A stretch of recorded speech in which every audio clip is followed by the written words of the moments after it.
I suppose it's out there in the ether. But Creator Clash is delayed. Creator Clash is delayed to a date far in the future. For me, this is a huge bummer, not only because I was bringing out a bunch of my family, but I was losing weight at a lightning clip. I was losing weight at a lightning clip. And I got down as low as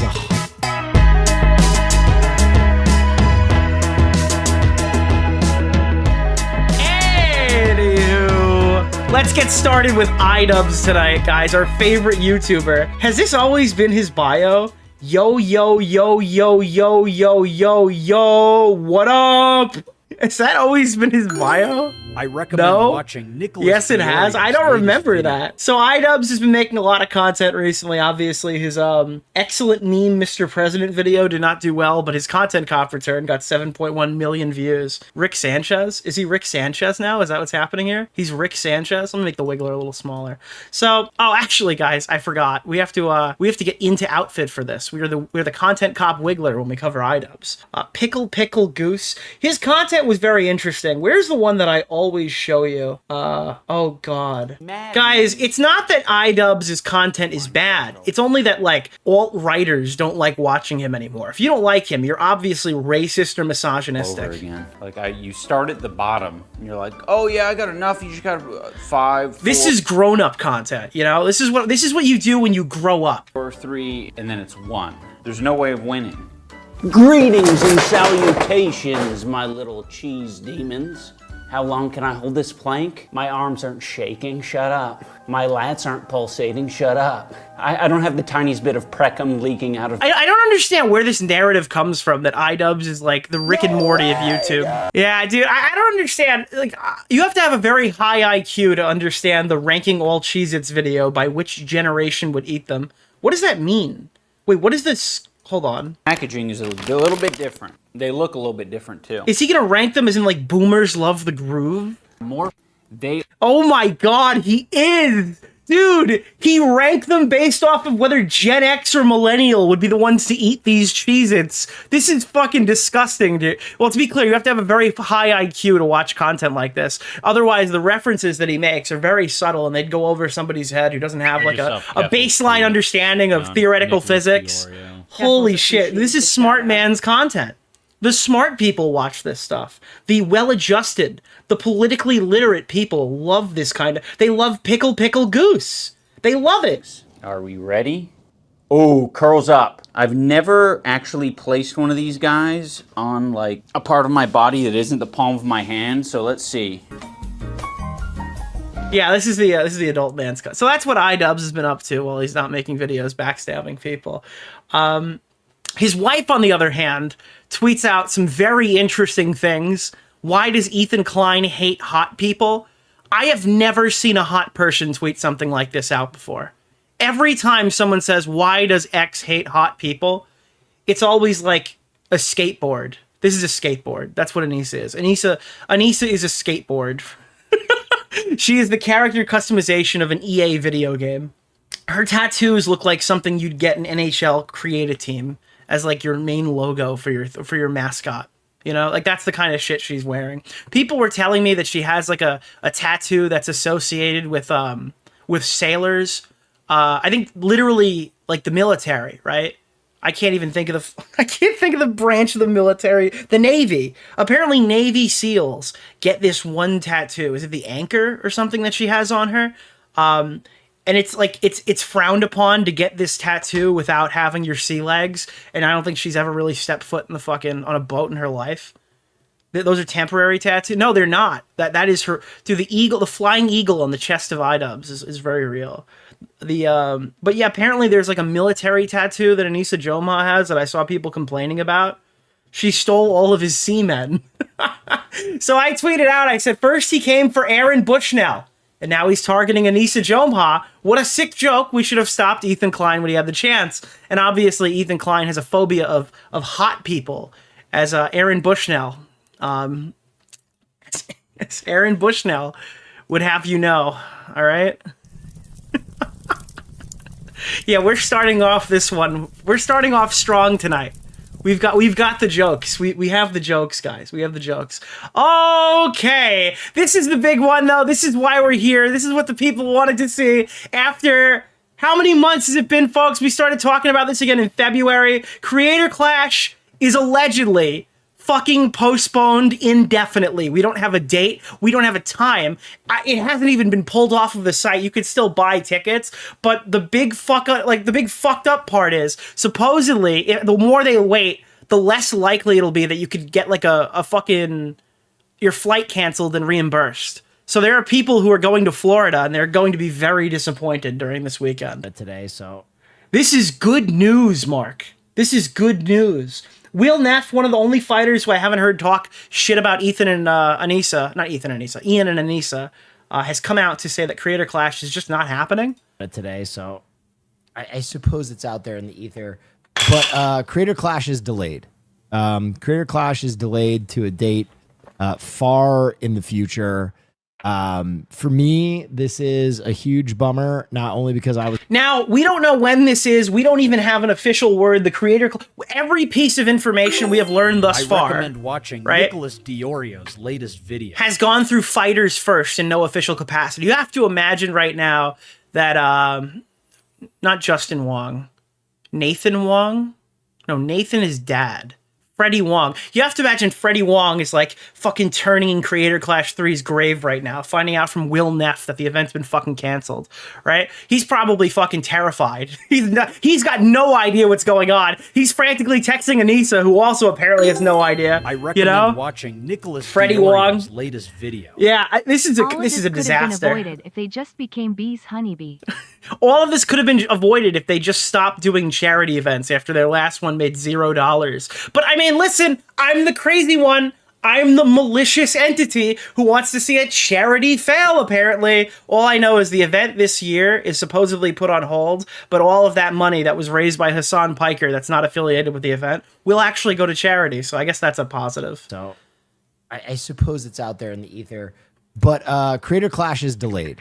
Creator Clash is delayed to a date far in the future. For me, this is a huge bummer, not only because... For me, this is very expected because every time I pull this screenshot up to show you how much money Creator Clash has actually made for charity, it's still always $237,000. Have you noticed this? I feel like every time we pull up this screenshot, like it'll be a week later, it'll be a week after that. It just keeps being $237,000 still. And if we go down here and look, the numbers have not really changed. Hassan Piker watching an Ethan Klein video. Shout out to Ethan Klein for basically creating $200,000 for charity by making that video in the first place. Ethan Klein, the best, obviously. And then $15,000 were raised from iDubbbz links. Yeah, this charity event should not happen. It is currently May 25th at the time of recording. The fights were going to happen in like, what was it, 22nd or something? In the 20s or whatever of June. 1 month from the event. There's like nothing here. This is a fucking disaster. Because I was bringing out a bunch of my family. But I was losing weight at a lightning clip. So now all these fighters were training for 6 months and they literally wasted 6 months. Okay? And now they're not fighting at all, apparently, allegedly. So all these people who put their careers on hold for a paycheck, they might not actually get it. We don't know how the mechanics work. Supposedly, they set this whole thing up so the charities don't lose money, but now they might fuck all their fighters over who have now dedicated 6 months of time to getting ready to lose weight, to fucking learn to box. The people who weren't just fucking off and actually using the money the way it was supposed to go. There's a KFC in Yemen! Anisa has a Queen of Spades tattoo. This indicates she prefers the company of black gentlemen. Thank you, No Dice. I appreciate the $20 on that one. Thank you. Thank you. All right. So yeah, the Creator Clash fighters have fought, and in the case of people like Lena, right? Lena didn't get the money ahead of time, so she was going to be reimbursed for the money that she spent on the event. She was going to be paid on the day of or after the event had actually happened. If the event doesn't happen, people like Lena, do they get paid? How does this work? When are we going to find out the mechanics of this? I feel like most of these streams are me asking questions and then somebody leaks it. Somebody just leaks all the answers. So maybe we'll get some info tonight, but I don't really have anybody behind the scenes that could help now. So we don't know if the fighters are getting paid. We don't know if the fighters who already got paid will ever fight. We don't know when the event is going to be. We don't know when they're going to stop selling tickets. That's another one. They've continued to sell... Where is it? They have continued to sell tickets after this Will Neff comment because Creator Clash has not officially been canceled or postponed. So you can still go and buy more tickets for the event. That's great. They never formally announced why they closed the upper bowl. So my friends who have tickets up there were constantly reaching out to their support. Not constantly. They reached out to the support to find out what's going on because no one was allowed to buy the tickets around them. And they didn't have an answer. So my friends were like asking what the fuck is happening? Why am I sitting in an entire section alone? Because I'm the sucker who bought a ticket before you took them off the sale thing. This is just like insane. LA Beast was in Augie's chat earlier trying to find out what happened. I'm not surprised.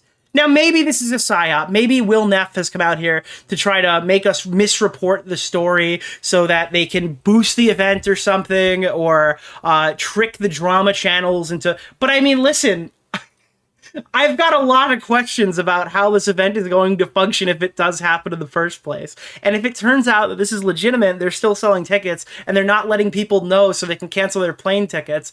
I mean, like, I can't see a way that any of these people look good. I feel like now's the time you got to speak up and tell us what's happening. We need some transparency in this charity event.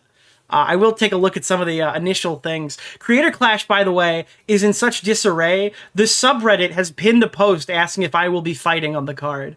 This is the pinned post on the subreddit asking if I will be fighting for Creator Clash. So that's good. I'm glad I'm getting credit where credit is due. And nobody wants to take credit for this. Ethan doesn't want to take credit for destroying this. Most of the people on Twitter do not want to take credit for destroying this. If you guys don't want to take credit, give it all to me. I'm happy to be known as the guy who destroyed the failed charity event, okay? I don't think it's accurate, but I would love to have that attached with my name. I would love that, personally. I'll take it. If you guys don't want it, I will take it.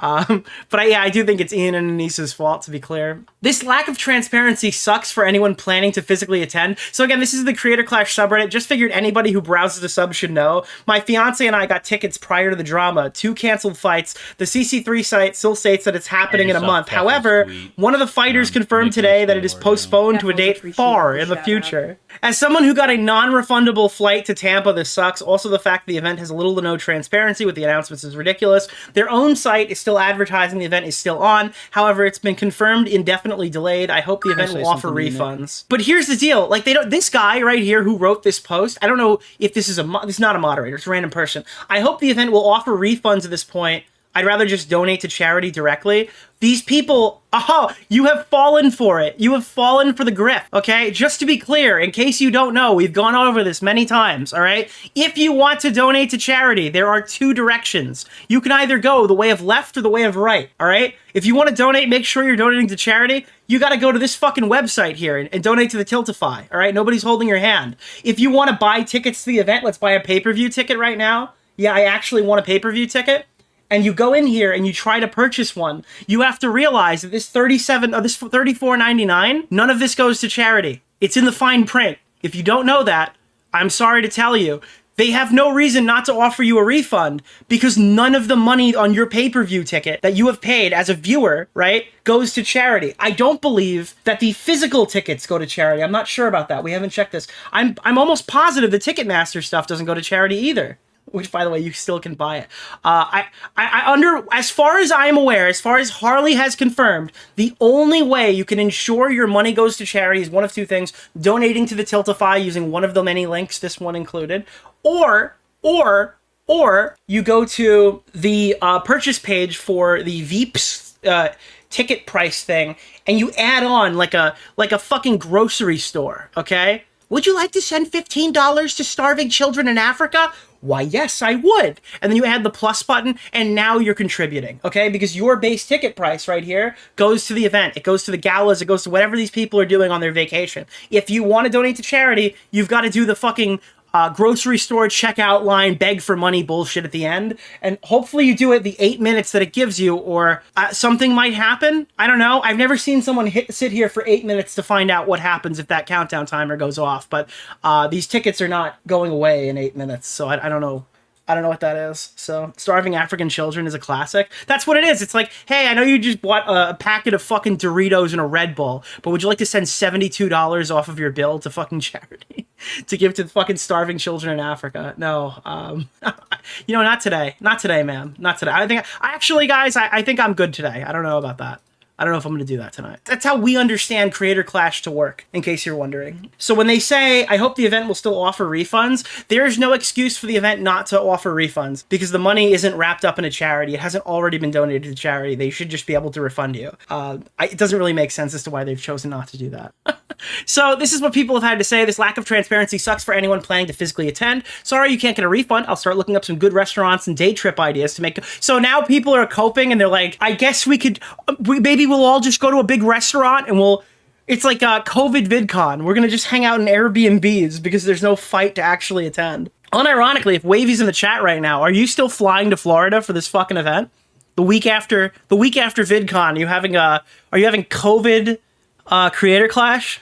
I would think that you could just refund your ticket, right? Due to the main card dropout. Not the plane ticket and the hotel booking, sadly. They may announce something. I know previously they didn't have to allow refunds after May 7th. I'm keeping an eye on the site and my email if they'll allow a refund, but at this point, who knows? There's been little to no information posted about these significant event issues / updates. Most of these things have happened to come from streamers directly. Then 3 weeks later, the official event will update their site. As a former Tampa resident, they've got a nice zoo that's worth checking out. That's crazy. I had 2 tickets in my car and somebody broke in and left 2 more. Enjoy a nice day in Tampa, might as well. Yeah, likely the plan. Just gonna hit a beach and a few bars. Holy fuck, dude. It's so obvious that Creator Clash has become like Ian's drama dumping ground. It's horrible. This is not what boxing events are.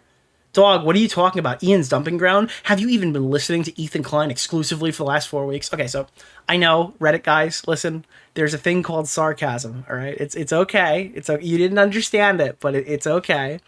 The Jomhas tanked their event so they could talk shit openly. Please keep up. Holy... Well, yeah, she's actually an H3 and Destiny... No!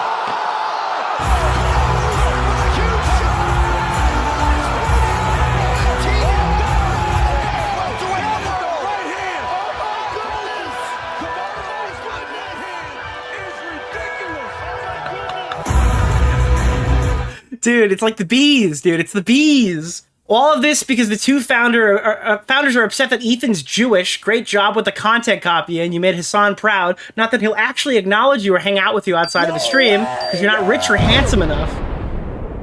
There's a KFC in Yemen! Thank you for the KFC in Yemen. All hail Nicholas Kell, bane of charity events. In celebration, we must become bees for 30 years. Yes! You could be bees for 30 years, Mark. Oh, God. Upset that Ethan's Jewish is an obviously disgusting lie, you fucking freak. It's an event where the content creators pretend to box each other for charity. Fucking -1 million on the scale of things that actually matter in life. At least your loser ass can find another dumb hobby. The children in Gaza can't come back to being blown to dust! Stupid, pathetic fucking loser! Like, dude, I'm sorry. Please just stop dropping... Like, you're literally the fucking... You're Gaza dropping fucking trauma on me. You're trauma nuking me. This is ridiculous. I'm in the middle of just reading a fucking thread about Creator Clash, and then the fucking children are being atomized. They've been obliterated. Like, what the fuck, dude? Ethan didn't kill the Gazans? He might as well have, dude. Holy shit, they've been vaporized in the middle of the thread. I don't know what is happening right now. This is not what podcasting is, dude. What the fuck? I'm too high for this. This is every fucking conversation online. I had a guy reach out to me. They go, wow, Nick, crazy your views went up after you guys stopped talking about pedo and rapist allegations every week. I'm like, yeah, I guess genocide pays better. What's the name of the guy? Keemstar Orbiter? Nick Oreo. Mr. Oreo. Could you imagine that? Wow, no more rape, Nick. That's crazy. Yeah, it's like, oh, dude, you listen, dude. Listen, I guess, yeah, they must love genocide more. So there's obviously a thread here for LSF with the same post. It should never happen after the failure of Creator Clash 2. Who's been saying that since day one? Why were people defending this event? Can anybody fucking defend him? Who? Why? Why were people defending Creator Clash 3 in February at all? At any point? That needs to be noted. I'm sorry. It's ridiculous. All that donated money going to parties instead of people who needed it. But Ian needed a party to process his feelings after getting his ass kicked, so they couldn't afford to donate. Do you have empathy? A therapist can help you acquire it if you don't, even at the age of 32 years old. No, you don't understand, okay? You have to have a very high IQ to understand that what the therapist has been saying. Thank you for the $5. It wasn't a party. It was the fighters processing their trauma. It wasn't a party. It was a red carpet event and a party. Don't forget the comedian. I'm sure the cancer kids would have appreciated a $20,000. Okay, bro. I get it. You've watched the stream. Thank you. The man is the living embodiment of someone who just went to a fucking few therapy sessions and has now embodied the language of therapy and introduces it everywhere. Yeah, I think that's totally fucking accurate. Hey guys, I've been to therapy. It's the best thing ever. Here, have you seen my therapist? Bang, bang, bang, bang. It's like, this is my fucking therapist business card. You take it and go talk to them. The GOAT. Thank you for the $5, my God. Yeah. Holy fuck. He developed empathy. He got laid once and got enthralled by vagina. Tale as old as time.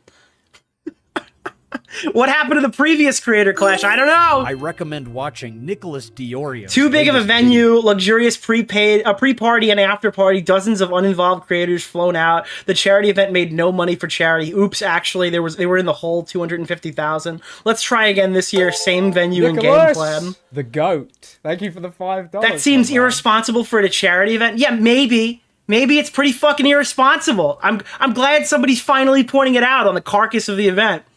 I really don't understand the reasoning for posting the content cop before the event. It's these people are stupid. They're dumb. They're very dumb people. Appreciated the shout out. According to Anisa's husband and Anisa, this is not their guys. Oh god, we have Anisa and Ian have independently investigated Creator Clash 3 and deemed them to not be at fault, guys. I'm just letting you know. There's been an independent investigation by people not affiliated with the event. I believe it's been Ian and Anisa themselves who have deemed this to not be their fault. So that's good to know. Well, I thought it was hilarious when Anisa said that Ethan can't hurt them because they gave up.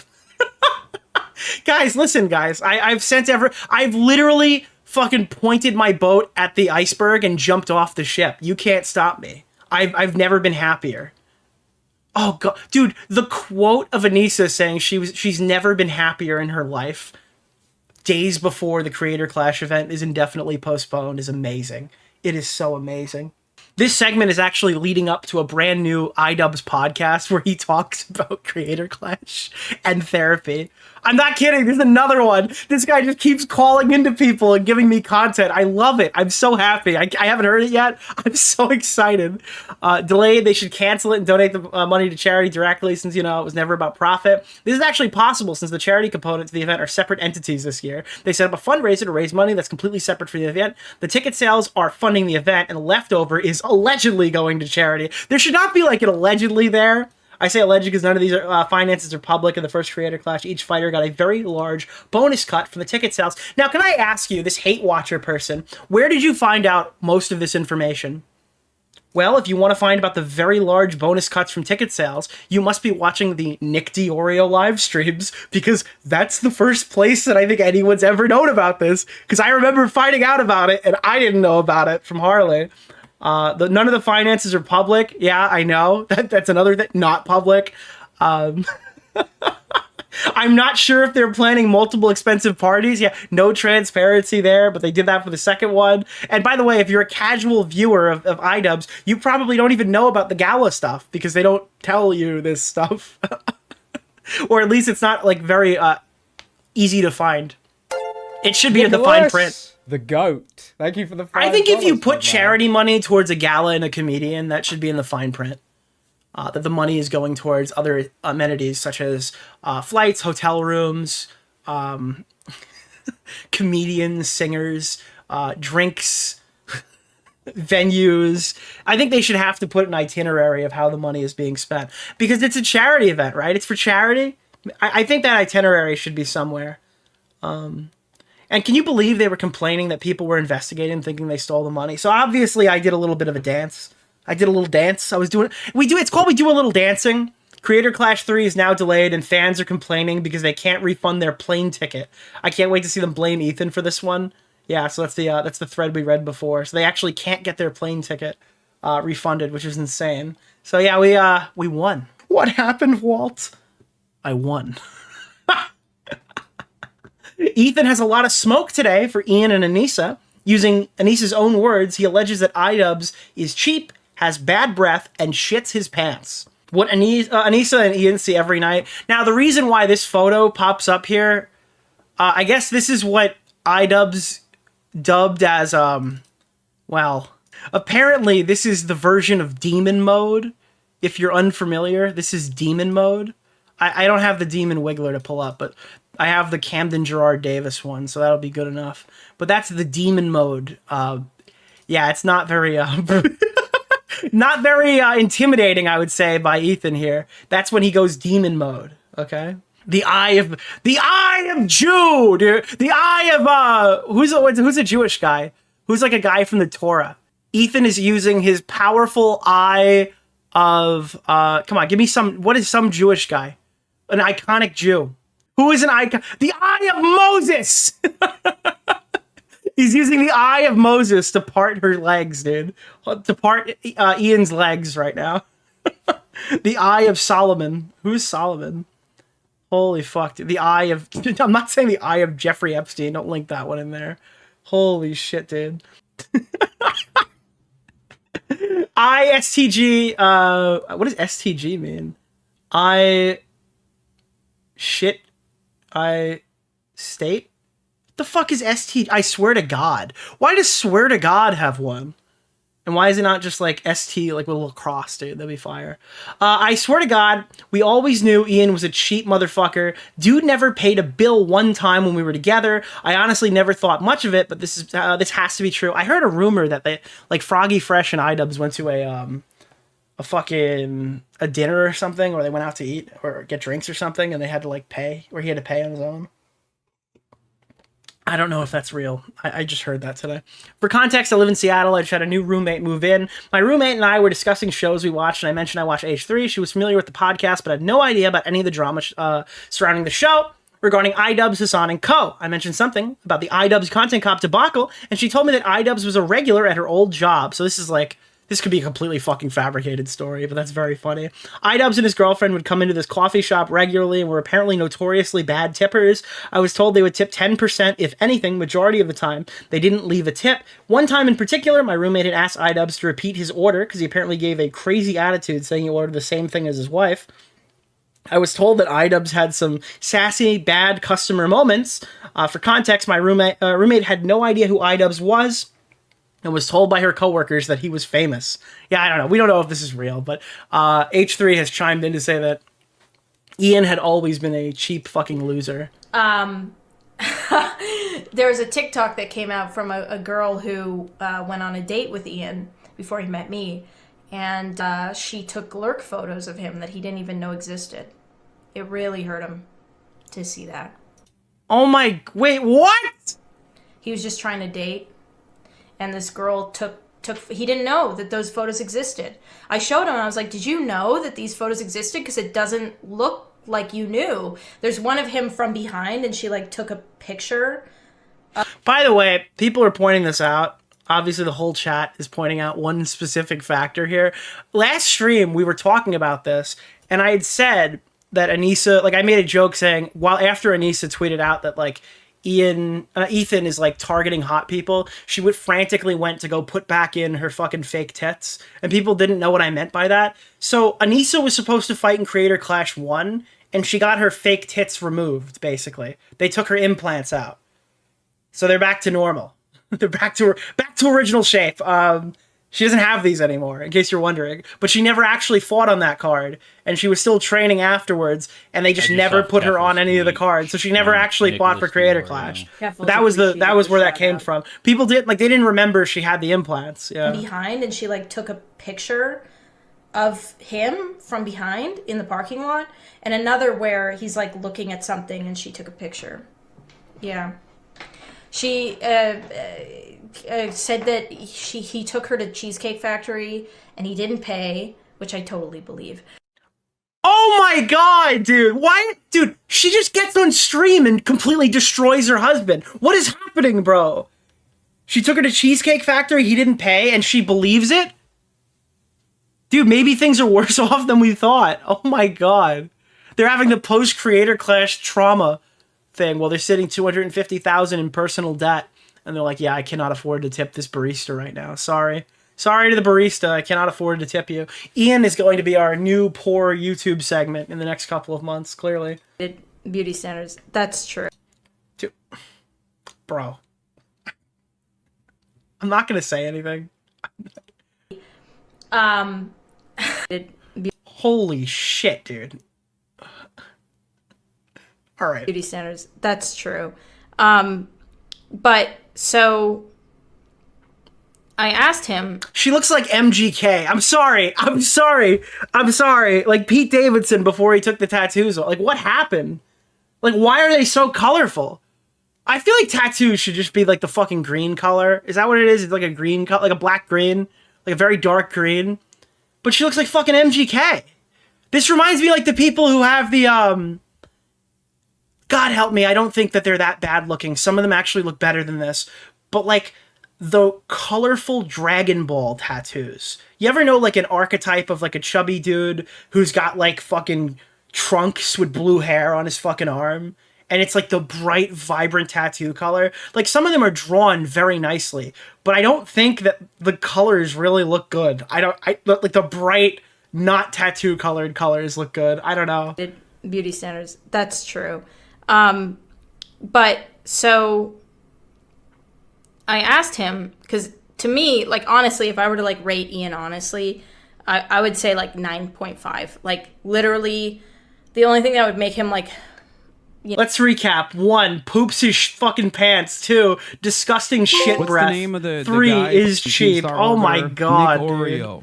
Mr. Oreo. 0.5 hotter is if like he fucking, his breath didn't stink all the time or whatever. Why does she do this, dude?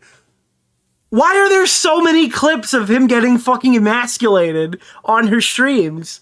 Like, dude, you don't have to go and fucking say shit like this. This is why people don't like you. Like, literally, I really do think, like, he's a 9.5. If his breath didn't smell like shit, he'd be a 9.5. And so I asked him, like, beauty standards. That's true. But... What the fuck, dude? What the fuck? Why? Why are there so many clips of her saying horrible stuff about her husband? What is Bunty King to you? A person? Who is Bunty King? Nicholas DeOrio? Oh my god, dude.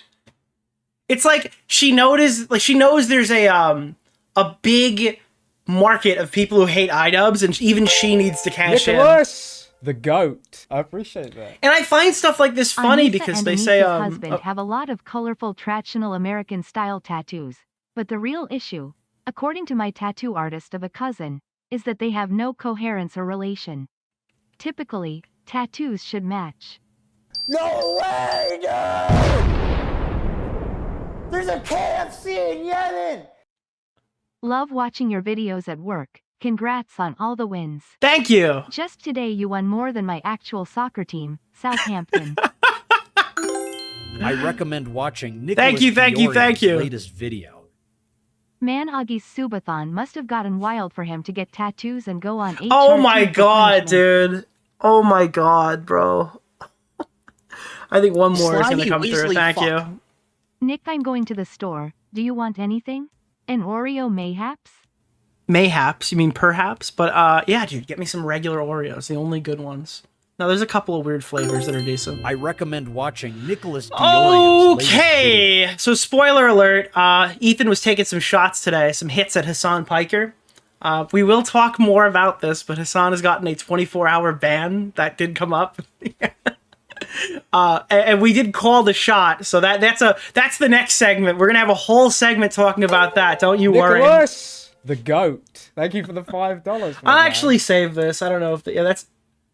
Yeah. Hassan's best friend Will announced that Creator Clash has been delayed indefinitely. Looks like I was right. So thank you, Ethan, to actually taking some fucking accountability for being based in Epic. And now this is another one. Creator Clash 3 is still selling tickets hours after Will Neff confirmed it was indefinitely suspended. Obviously, they're either doing some kind of gay op right now to expose the drama YouTubers, or that's just another case of a fighter telling us before everybody else does. On Nicholas DeOrio. Keffels appreciated the shout out. We don't even have word from the Discord when it's going to be. We don't even have any like Discord word to tell us if this thing is going to like. Nobody has leaked anything privately. There's no comment at all whatsoever. We don't know if a statement is even coming today.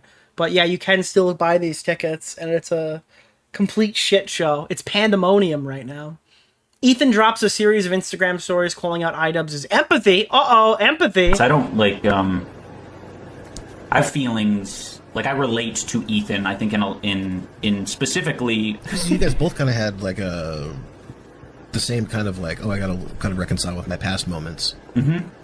Yeah. So I relate in that way, but then I also relate in the way that it's hard. It's hard to be funny, and I can tell that bro really like admires like a lot of these comedians that he's had on his show. I think he wants to, be something special. I think he wants to be an entertainer, but like it's gonna take a lot of fucking like pain and hurt to actually discover who the fuck you are, because I think this is accurate. I think the projection aspect is accurate. I think iDubbbz sees himself in everything now because he is so mind-fucked from the Sam Hyde documentary, which we still might watch before I go on vacation. I'm a little shaky on it. I don't know if I want to, but I do want to. I do want to watch it. I don't know if it's worth doing on stream, but yeah, I think that like iDubbbz sees how much he's struggled, and he sees like Ethan has kind of regained a lot of what he lost. He can go on there. He doesn't have to say the N-word. He doesn't have to be fucking racist. He doesn't have to do any completely unhinged fucking behavior in that regard. He'll do some drama. Obviously something that iDubbbz has no problem with getting involved in. But he's seeing very different results right now. And Ethan was seeing these same results for years. Like his old base did not like him. You would probably struggle to find anybody who was critical of Ethan in like 2020 who still like vehemently hates him, who hasn't become like a Hassan Piker dick rider in the years since. For the most part, everyone kind of just agrees that he got fucked over here. I think, at least from what I've been able to see. But yeah, I don't think he knows who he is, to be honest. Like, just seeing the type of content that he's making, it just doesn't feel. I mean, he's fucking like debating, Sam Cedar and Hassan on his show, and he's. Wait, I'm so confused. Didn't all of you demand that Ethan debate these people? Now it's bad because he didn't do as poorly as you wanted? Nicholas, the GOAT. There's no winning with these people. He doesn't debate. He's running. He does debate. He's unhinged. Why would he do this? He's getting angry about it, and he's calling himself the legend. Like, shit sucks. I don't like. He's calling himself the legend. Why is he taking this personally? Do you see yourself maybe one day rekindling, like if the option were to be there, like a friendship with some of the people that are now calling you the demon or like a terrorist? Do you like? I feel like I know the answer because you have the love ethic or whatever Lolo right, called it. Yeah. But I do think there is always, because that's not. I don't think that's very strong to it's not black and white. Right. And I think you do need to set boundaries, and I think Ethan would have to, as an example, but there's many other people, but Ethan as the example, would have to crash and burn and get hurt in a very life-changing way. Not physically hurt necessarily. Right, yeah. What the fuck, dude? His career would need to be completely destroyed before I could even start to like rekindle a friendship with him. Nicholas! The GOAT. What Thank you for the $5, fuck? But if he wants to do boxing, like, I'll fucking sure I'll do it. If he wants to do boxing, look, my event is failing right now. We'll take anybody. We'll get anybody on here. Anybody we want. You lost money on your boxing event. No, we set it up so we would be financially safe. Only the charity lost money from our boxing event. Oh god, dude. Oh man. All right. Anisa has been called out by Ethan and his fans on Twitter today. Vanilla Mace responding to her fans warning her that Ethan and H3 might come to harass her now that she's made fun of Ethan. She simply says, "What should I be afraid of? All the millennials and pastels. Best example of a person outside the argument dismissing the H3 drama." I wish more creators realized how not scary it is to get harassed by H3. It's just funny. This is the right attitude to have. Good for her. Like, what? Dude, you've literally been a cryboy the entire time. What are you talking about? What is happening? During the Hassan debate, he played a part of the content nuke where it was just Hassan saying inbred over and over and over again. It started to sound like inbred. To me, I thought it would be funny to tweet. That's literally it. The drugs one, though, that was me asking if he was on drugs, because he was fucking lit up like a Christmas tree, like he huffed 20 piles of coke. But I'm aware the adrenaline on its own can be one hell of a drug, so I guess his adrenaline glands were pumping. Jesus. That's funny. Now, I just want to take, before we watch this, like 5 seconds, okay, to take a look at this. This is the original Reddit thread. Oh no, dude. Oh no, bro. This is the original thread. What were people saying here when Creator Clash was first announced in YouTube drama? I don't think boxing events are making money anymore. Yeah, they're definitely not. I can't help but feel very cynical about this. So there were people who were critical of this. I hope the influencers will pay tagline means that the fighters will be making direct contributions. That would be a nice way of ensuring the charity money goes regardless. I'm going to be in the minority and say I kind of like Creator Clash. I like that it's people like Michael Reeves' dad, Matt Watson, Jarvis Johnson, Aaron Hansen fighting. I like that it gave us the Joe Rogan video. The shout out. Unless they get someone who knows how to budget charity. Oh, dude. Yeah, I'm slightly off topic. Why does Nicholas DeOrio have to insert his opinion on anything? Dude, what the fuck? I'm sure this won't turn into an anti-woke crusade fought on by Froggy Fresh acting like a total dumbass child again. Dude, you couldn't even predict how this would go. Holy shit. Gonna be honest, I figured they gave up trying to get this event to happen. Oh man, I can't wait to pay a small fortune to watch iDubbbz get his ass beat by another Well, joke's on you, he wasn't fighting this year. All right, let's take a look at this now. This is the Exit the Bit podcast featuring iDubbbz, Western Kabuki. All right, we're going to take a look at this. We're going to watch this until I'm bored.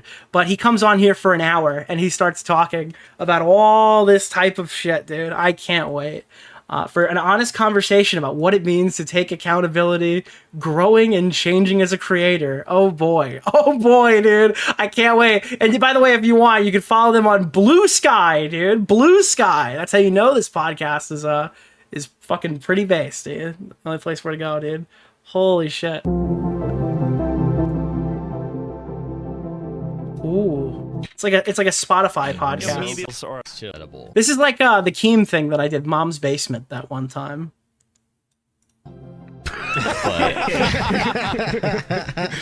But it's chill. It's fine. In the past, I've had edibles or like a THC drink before recording, so and I bad. immediately always regret it. Like this? It usually turns out okay, but I think back and I'm like, I just get so embarrassed. I'm like, I think I was fine, but then I just start thinking back throughout the whole conversation, and it's just over. It's also very. It's also still you guys fearing did you. drugs. Well, it's also very Or like impure. Truman Show. Oh my god, dude. Apparently I showed my Google search history in the last segment, and the top one was My Little Pony wallpaper. I assure you, that was for the previous stream segment, for the background of the fucking Saber Spark thing, okay? I am not a creep, okay? No, I'm kidding. Oh, Twilight Zone. Urgent DM? Let me see. To have Ian here and to also be getting higher as this Oh thing. shit, dude! Hellbent, this is fucking amazing! Thank you! By the way, you're in descriptions for all new videos now. I've gotten that set up. Let me make sure I don't fucking open my taxes folder here by pulling this up here. Okay, we're good. I got a new Wiggler! New Wiggler just dropped! Where is it? There we go. Yeah, dude. Hold on. Let me put this on the screen. iDubbbz Wiggler. Let's go browse, drag, boom. We're fighting, chat. We're fighting. We're the fighter, dude. We're the iconic fighter. Thank you, Hellbent. The new URR fighter Wiggler. Holy shit. Goated. Goated. All right. By the way, before we get started, this stream right now is brought to you by me. Why are there two chats? Okay, this stream right now, if you want to buy anything on Fortnite, remember, use code DeOrio. The Fortnite item shop will be your best friend. Right now, we're using the Wolverine. We're using the Wolverine Mandalorian skin that I created, the customizable one. This thing's beautiful. You can do so much shit with this. You could put like different shit on your arms. You could be all these different colors. Yeah, I got the Wolverine Mandalorian skin that I'm rocking right now. Okay, let's get started. What's happening? Does the Tesla code still work? Oh my God, time out. I'm so glad you asked that. I need to give a shout out. I can't say your name. This is ridiculous. I only get to do this very few times. Thank you, Philip, for ordering a Tesla Model 3 with the code in the description. I appreciate you for doing that. I hope you take delivery. Thank you to the guy who bought a fucking Tesla off of my code in the description. This is the first time it happened. Unfortunately, they didn't take delivery, so I didn't get the money. But this time, shout out to Philip and his new Tesla Model 3. I hope you love it, dude. I love mine. Because it's like, oh yeah, I remember this guy from YouTube. How much do you get for that? Around Christmas time, it's like 500. Right now, I get 250. But you can, it's Tesla money though, so you can only use it on Tesla shit. But I mean, I put it down there because why not? It was like the first time I met. Show Wiggler, yes. One of the Smosh guys, not Ian, Anthony. Ian. Wait, Ian? Yeah. And I was just like, this is so strange. I'm not supposed to meet you in real life. Like, you're supposed to be on my computer. Yeah. It's like if Mario popped up in front of you. Like, what's going on there? Yeah, so if I disassociate during... All right, I want to start going to some of the stuff that matters. I don't want to listen to this whole fucking podcast. Let's talk about... Let me look up the word empathy. Empathy? When do they say empathy? There's 4 mentions of empathy in this. Let's see. Empathizing. Oh, at the 8-minute mark. All right, let's just jump like 2.5 minutes ahead. It was like an anime girl or something, right? Yeah, some sort of. Yeah. I like podcasts where every guy sounds exactly the same and they all talk over each other. That's my favorite kind of podcast, where I can't tell whose voice is who. Nicholas, 3 minutes the in. Goat. Bang. Thank you for the $5. Thank you, my man. Dude, yeah. Oh my God! Welcome back to another episode of Western Kabuki. Hey, welcome back to the podcast. We're on 5 white guys who talk over each other. I'm Bob, I'm Mike, I'm Dylan, and we're the 5 white guys who talk over each other. It's every fucking podcast. It's me, Lolo, the best person at starting the episodes, famously. I don't know. I have nothing to say right now. June, how are you? How's it going? I'm great. No, I'm doing good. I got nothing. I got new glasses. It's a big day for me. I've had the same frames for like 3 years. Oh shit. Yeah, unfortunately, Brad won't be here this week. You wouldn't be able to know if he was though. Brad's actually out with long COVID. He'll be back in 5 years. The pandemic hasn't ended, by the way. Told multiple times by a few people that I look like a librarian, which I don't know if that's an insult or not, but I'm rocking with it. I'm librarian moding now. Mm-hmm. So that's good. Yeah, that's my news, my update. Are you personal taking life a update. lot of books off the shelves that you don't agree with? Yeah, no, I took out all the... Hey, Nick, is YouTube transcript the YouTube setting or a browser add-on? No, it is not a browser add-on. Any video that has been published on YouTube, you can hop in here immediately and hit the show transcript button. It used to be hidden in like the little settings thing. Hit show transcript, and then it'll immediately enable you to now use a browser like Control F and just look for keywords to jump to where you have to go. YouTube people don't usually tell the audience how they do it, but that is how most of the research gets done around here, because nobody be watching hour-long podcasts to find the clip that they want to see. The woke ones. Nicholas! The JOI instructions, especially we can't have kids learning about JOI. Thank you! Okay, that's good. Yeah. Alex, how are we doing? I took a little nap before we started, so I'm doing great. I feel so refreshed. Thank you, Smaggle, for telling me to join the fucking stream at 3 minutes. We're now a full minute of Alex talking about his nap, dude. Amazing. That's beautiful. Caleb, are you there? I'm here. Dude, this is literally the 5 white guys podcast. Holy shit. Alex and Caleb, what are you guys doing? I'm here. How are you? They have the exact same voice. Best, man. You're having a good time? I'm having a good time. It's my birthday weekend. As soon as we're done, oh, I'm done shit. with work. I promise, eventually they'll talk, yeah. So, happy early birthday. Yeah. You're turning 12 years old, right? I'm turning 12 years old now that I know about JOI. I'm allowed to know about that now. Yeah. I think Not for long, though. I think I'm going down to the ocean for a few days. We'll see. It'll be fun, though. Beautiful. Yeah. So today we have a very special guest, a person who's actually finally, very near to my heart, actually, even though we don't talk that much, but I really we can care jump about this ahead person a lot. 30 minutes, Mark. This is good news. He is he's doing some stuff that you guys are. I'm always interested to see how they introduce iDubbbz, because he's not like anything at all anymore. He's hardly a YouTuber. He's not successful. He's not influential. What are the adjectives we use to introduce iDubbbz on anything? This is hypnotizing. To see. Do we call him iDubbbz, Ian, or Mr. Jomha? Effects. He's a well-known He's a well-known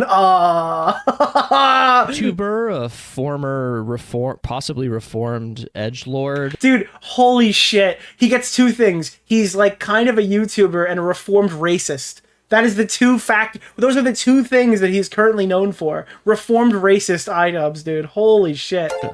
Nicholas, the goat. Thank you for the $5, my man. Are you having any comment on the rumor that you're the one Anisa is having an affair with? No, you don't understand. iDubbbz is the one who enjoys getting plowed by Ethan on these streams.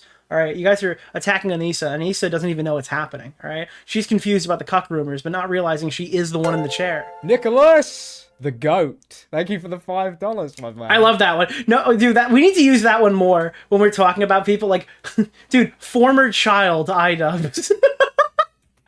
That's a great descriptor. Former child, air breather iDubbbz. Nicholas, the goat. Thank you for the $5, my man. Thank you. Reformed gooner. Some reform. Did he just say reformed gooner? Was that like a joke? Edgelord, a rapper.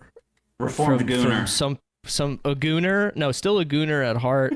Okay, we have former racist. We have kind of YouTuber and rapper. Okay. A boxer. And basically, I think like a real. Is he really a boxer, or is he a guy who got punched in the face a lot? I feel like that's kind of that's a more accurate statement. Boxer at this point, like former boxing dummy, and the first person to get canceled. A rapper. He was he rapped in the content cop on Rice Gum, the other bad one. Canceled for not being racist. Yes. First person ever to be canceled for not being racist. Yeah, he's a punching bag. Ian Jomha, aka iDubbbz. iDubbbz, welcome to the show. How are you? Wait, what did they just say? Ian yes. Point. And the first person to get canceled for not being racist. I feel like a lot of child molesters got canceled. And like rapists. Nicholas, the goat. I feel like there are cancellations not associated with slurs. In fact, those are the ones that probably matter the most, you know? Like I feel like a lot of rapists have also gotten canceled. Yes. First person ever to be canceled for not being racist. Ian Jomha, aka iDubbbz. iDubbbz, welcome to the show. How are you? I'm great. Thanks for having me. Thanks for coming on, buddy. Yeah. So I don't know exactly what our exact plan was in terms of what we wanted to talk about today, but I think we wanted to talk about, I don't know, we're an internet show. We talk about stuff that happens online.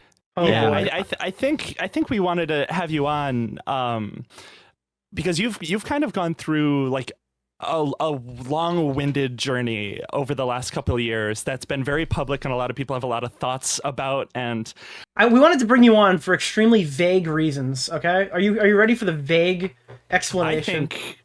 I think it's been a very... I just want to start by saying, before we get involved, before I ask you any questions, I just want to let you know that I really like you, okay? And I think you're doing a lot of good in the world, all right? I just want to, like, front-end this.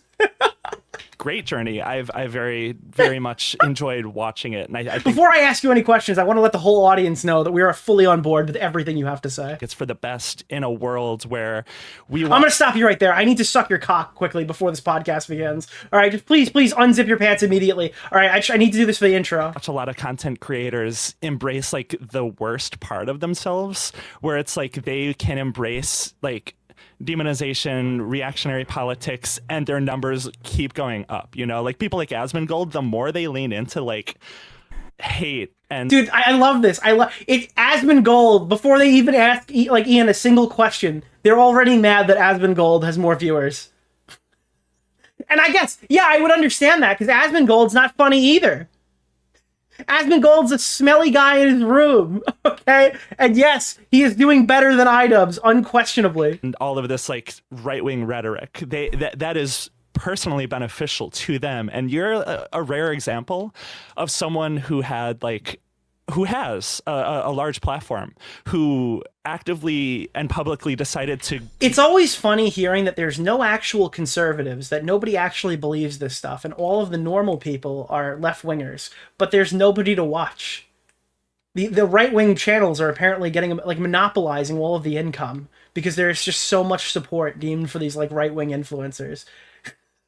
But also, the alternatives, they don't exist. All right, we don't know where this money is coming from. We have no idea who's fronting this. We have no idea who these viewers are. They all must be bots. They don't exist. Not do that and go against that. And there's just not a lot of examples of high profile people like that, at least in like 2025. And it's just fascinating because you made like a very personal choice. I guess I'm just leading up to saying, it's like, what led you to like actively decide to do this and like... Well, you gotta understand, white guy number 3, I really loved Cheez-Its, and it didn't really fit my brand to do the Cheez-It review and the Chex Mix flavor reviews, okay? Until I changed my brand for the better. Like, the content cop audience, who wants to watch content like that? This was my true passion. Cheez-It reviews. Your own growth, maybe, but for like your own morals. Like, what was like the moment? Oh, man. I think it was, well, before I answer that, quick question. I just had a thought. Dude, they're so few and far between that Ian needed to stop the whole podcast to explain this fucking phenomenon to the audience, dude. Hey guys, hold on. This happens once every 500 years, Mark. I've had a thought. I see your name, June. Yes. Are you the purple creature thing on Twitter? Same. Yes. Yes, I am. Yeah, okay. that's me. Awesome. Hello. Cool, yeah, cool. Hi. I like that. And end of show. Oh, that's sick. He doesn't even know if white guy number 3 is the guy from Twitter. That's very funny. That's me. Okay, yeah. Cool. Good to meet you. Yeah, good to meet you too. Yeah. So yeah, a lot of different things. I think, for one, touching grass in the form of my wife. Is Dark Viper AU a virgin? No, I am not. Wait, what did he mean by that, folks? People be Googling that. What did he mean by touching grass, my wife? Other than Ethan Klein, who you just started a forever drama war with, instead of any of these right-wing grifters. Wait, what? Yeah, literally. Yeah, there's all these right-wing grifters. So anyways, I've decided to fight with like the fucking liberal Jew. That's what we've gone with here. But wait, what the fuck? Why is he touching his wife's grass? What did I miss? He just started, dude, he's like fucking... Touching grass in the form of my wife. It's... All right, I don't mean to be I gotta make the joke. All right, according to Twitter, according to my chat, a lot of people have been touching grass recently. Holy shit, dude. What the fuck, dude? What the fuck? She was the grass in this case. Apparently, we be grazing. Apparently, a lot of people in the chat be grazing as of late. And she was just... I always wanted a partner who challenged me, and Anisa... So my wife just insults me on stream and embarrasses me in front of everybody. I really got what I wanted. It's like fucking Tobey Maguire and the fucking Spider-Man movie. We're gonna make a Marvel reference right now. It's like, I hunted down the person who killed Uncle Ben. I got what I wanted. It did not make it better. But it's Ian talking about his like sexual fucking fantasy. I wanted someone who challenged me. It did not make things better. Challenging me and my ideas about fucking everything. A lot, I shouldn't say everything. Many things. And it was like, if iDubbbz ever says like touch grass, can we just link a clip where he's like, in this case the grass was my wife? Like immediately, dude. That would be so fucking lit. And insidious, and it happened, over time, and she just opened my eyes to, like, so many different things, a woman's perspective in the world. We mowed. And, from that, it allowed me to think about a lot of other minority groups. I was just sitting there one day, and I was like, holy shit, Holy shit, dude, minorities are treated like shit in America. This is so surface level and unserious for him to say out loud. And they act like he's saying the most profound shit out. I was just sitting there one day, sipping my my fucking apple juice, okay, on my porch. And I thought... Nicholas, the goat. Thank you for the $5. I thought, wow, the blacks really have it kind of rough. This is like, this is not serious. You know, people... These are not serious people. Who I don't often, you know, find myself empathizing with, or even, you know... what do you mean you didn't find yourself empathizing with them? You know, just giving the time of day. And so, yeah, it's been a slow thing. I think part of it as well was my exposure to a lot of, I guess, like-minded people, a lot of people who are in the same space. So, like, my, you know, other, like, commentary YouTubers that I've collaborated with, interacted with, a lot of people kind of on the edge of the, you know, either, like, probably mostly on the top of the alt-right funnel, you know? Oh, dude, I'm so fucking tired of this, bro. It's been, like, 6 years. Can we stop bringing up the Xander Hall alt-right pipeline theory? Can we stop doing this? How many times do we have to go through the same fucking dialogue tree of the alt-right pipeline before we start to just, you know, roll our eyes? Where they're bringing... It was 2016, dude. It's been, like, 10 fucking years. People in sort of like, I don't know, in maybe kind of a naive way. They don't really even know that they're doing it. They're just kind of like apathetic. And yeah, I think more exposure to these types of people just made me realize, like, this isn't really like the path I want to be going down. And more of that exposure made it more and more. This guy watched one Vosh stream and thought, holy shit, dude. My entire life has been... like, it's like, you know, you ever watch... Actually, dude, here we go. All right, this is it. Have you ever watched the Kotzgazat YouTube channel? Kurtzgazat? I'm butchering the name. Kurtzgazat. All right, it's the In a Nutshell videos. They just made a video on fentanyl, okay? This is what iDubbbz did. This is iDubbbz when he got pussy for the first time, okay? iDubbbz was like a fucking unhinged, schizophrenic, like fucking incel maxing psychopath. And then he got pussy for the first time in his life, and it hit like this. The supernova of pleasure. Heroin rushes through your entire body and flips every opioid receptor it finds. A rapid cascade of things happens everywhere all at once. A symphony of intense sensations. Thank you for the $5. Every cell regulating pleasure is now high. Without their control, floodgates of happy hormones open and fill you up top to bottom with pure bliss. A cup of coffee, a nectar of joy. This song you like, a celestial symphony. A cuddle, pure love from the center of the universe. Wherever you felt pain before, from wounds or aching joints or menstrual cramps or loneliness or self-loathing, it's gone now. You are simply unable to feel pain or care about it anymore. That's what happened. This is like iDubbbz's cock hit the pussy, and then all of a sudden he just like had this euphoria moment where he learned all of these things. He was, dude, the minute his cock hit fucking Anisa's fucking tapped her in the ovary, dude. Tapped her right in the ovary, bro. All right, we are actual women understanders here. All right, the minute this happened, dude, he stopped for a second and went, why are black people disproportionately incarcerated in America? Dude, the minute this shit happened, why are black people disproportionately incarcerated? Or obvious. And she's like, what? Nicholas! No, I don't know. He starts thrusting. He's like, what the fuck are you talking about, Ian? I don't know. One thing I've been curious about is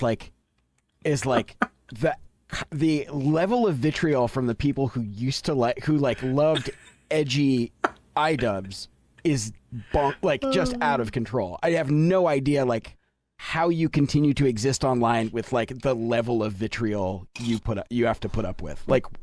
how do you dude, people hate you. Why do you still exist, bro? Why have you not quit, dude? Why are you still fucking making content, dude? Everyone hates you. When someone insults me online, I spend the whole day hating myself about it. And that's why all of these people get like, they have these friendship seminars where they talk about how much everyone hates them. I'm a big baby. I'm like, they're right. I'm like, that's because we are. That's because we are right. Yeah, no, this is justified. You should feel this way. they are right. I am a dumb Jew. Okay, I don't agree with that one. That's actually not. That's not coming from me. All right, I disavow that behavior. Damn it. So like, how do you how do you put up with that? Like, how do you manage being the like? What Alex means is how do you, as a goy, deal with that? Because Alex rolls around on a giant pile of money and then starts barking off orders to senators to get over there. Yeah. Dude, iDubbbz heard the word goy and starts fucking sweating. That's true. I do. Is that a slur? I think, but I mean, it's got no. I never heard the word used before without somebody on fucking Twitter with like a. Without like a AI Trump profile pic, never heard the word goy used in his life. Honestly, I mean, it's like you and especially Anisa catch so much shit from like absolute psychopaths, and I'm like wondering how you keep from the psychic damage. You know what I mean? Yeah, I mean, I recommend watching Nicholas DeOrio's Thank you. latest video. I recommend that as well. iDubbbz having his dirty laundry aired out by Ethan is brutal but totally deserved. Yeah, I 100% agree. He's been acting like a douche for far too long while acting self-righteous.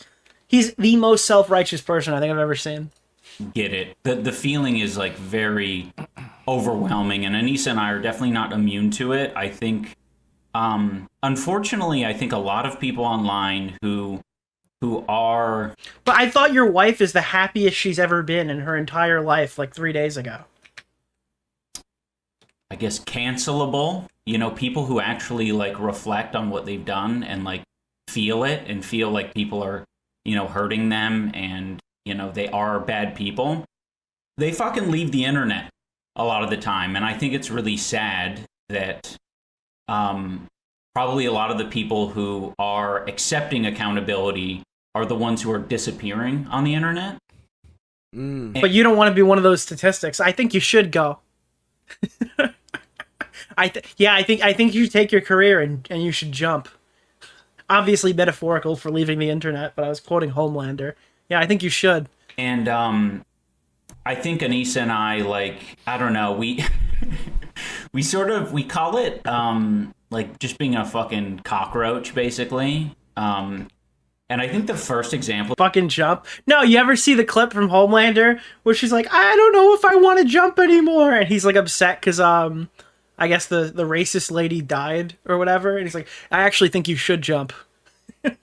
No, I think you should jump. And she's like, I don't know. I think I'm actually better now.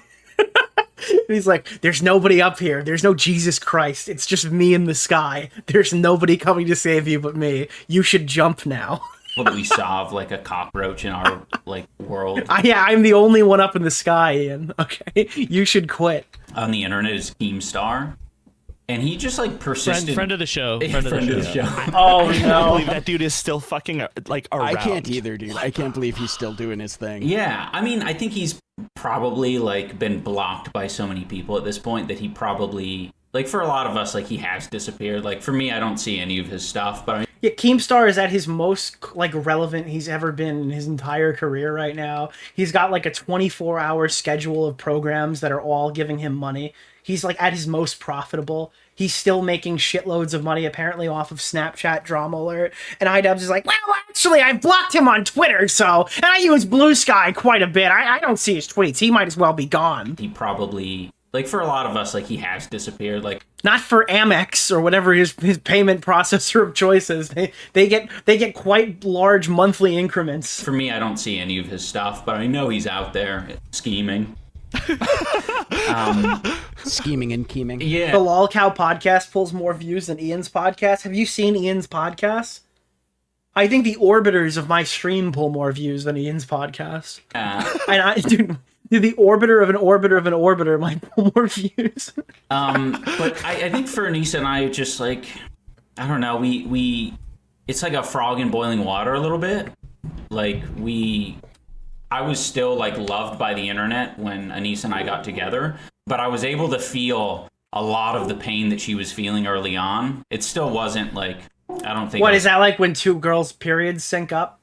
I'm sorry. All right, that was uncalled for. All right, we're reeling it back. Fully grasping how terrible it was, because things were good for me, not so good for her. In fact, it was mostly just bad for her.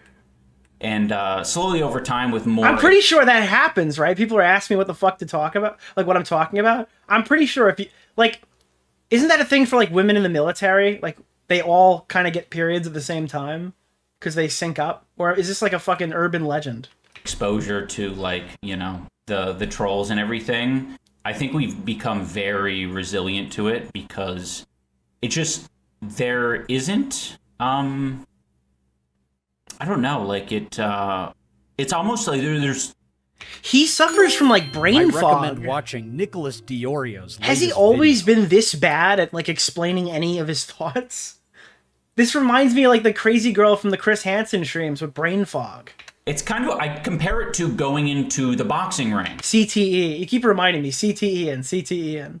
Yeah, this is an edited podcast and he's just sitting here not under... He's still slow. You know, people are like, oh, isn't it so bad? Isn't it so scary? You have so many people watching you, you know? 10,000 people watching you box. Aren't you going to shit yourself? And I'm like... Yeah, I am going to shit myself. I have irritable bowel syndrome, and that is the only way I can... That's my love language, shitting all over the floor.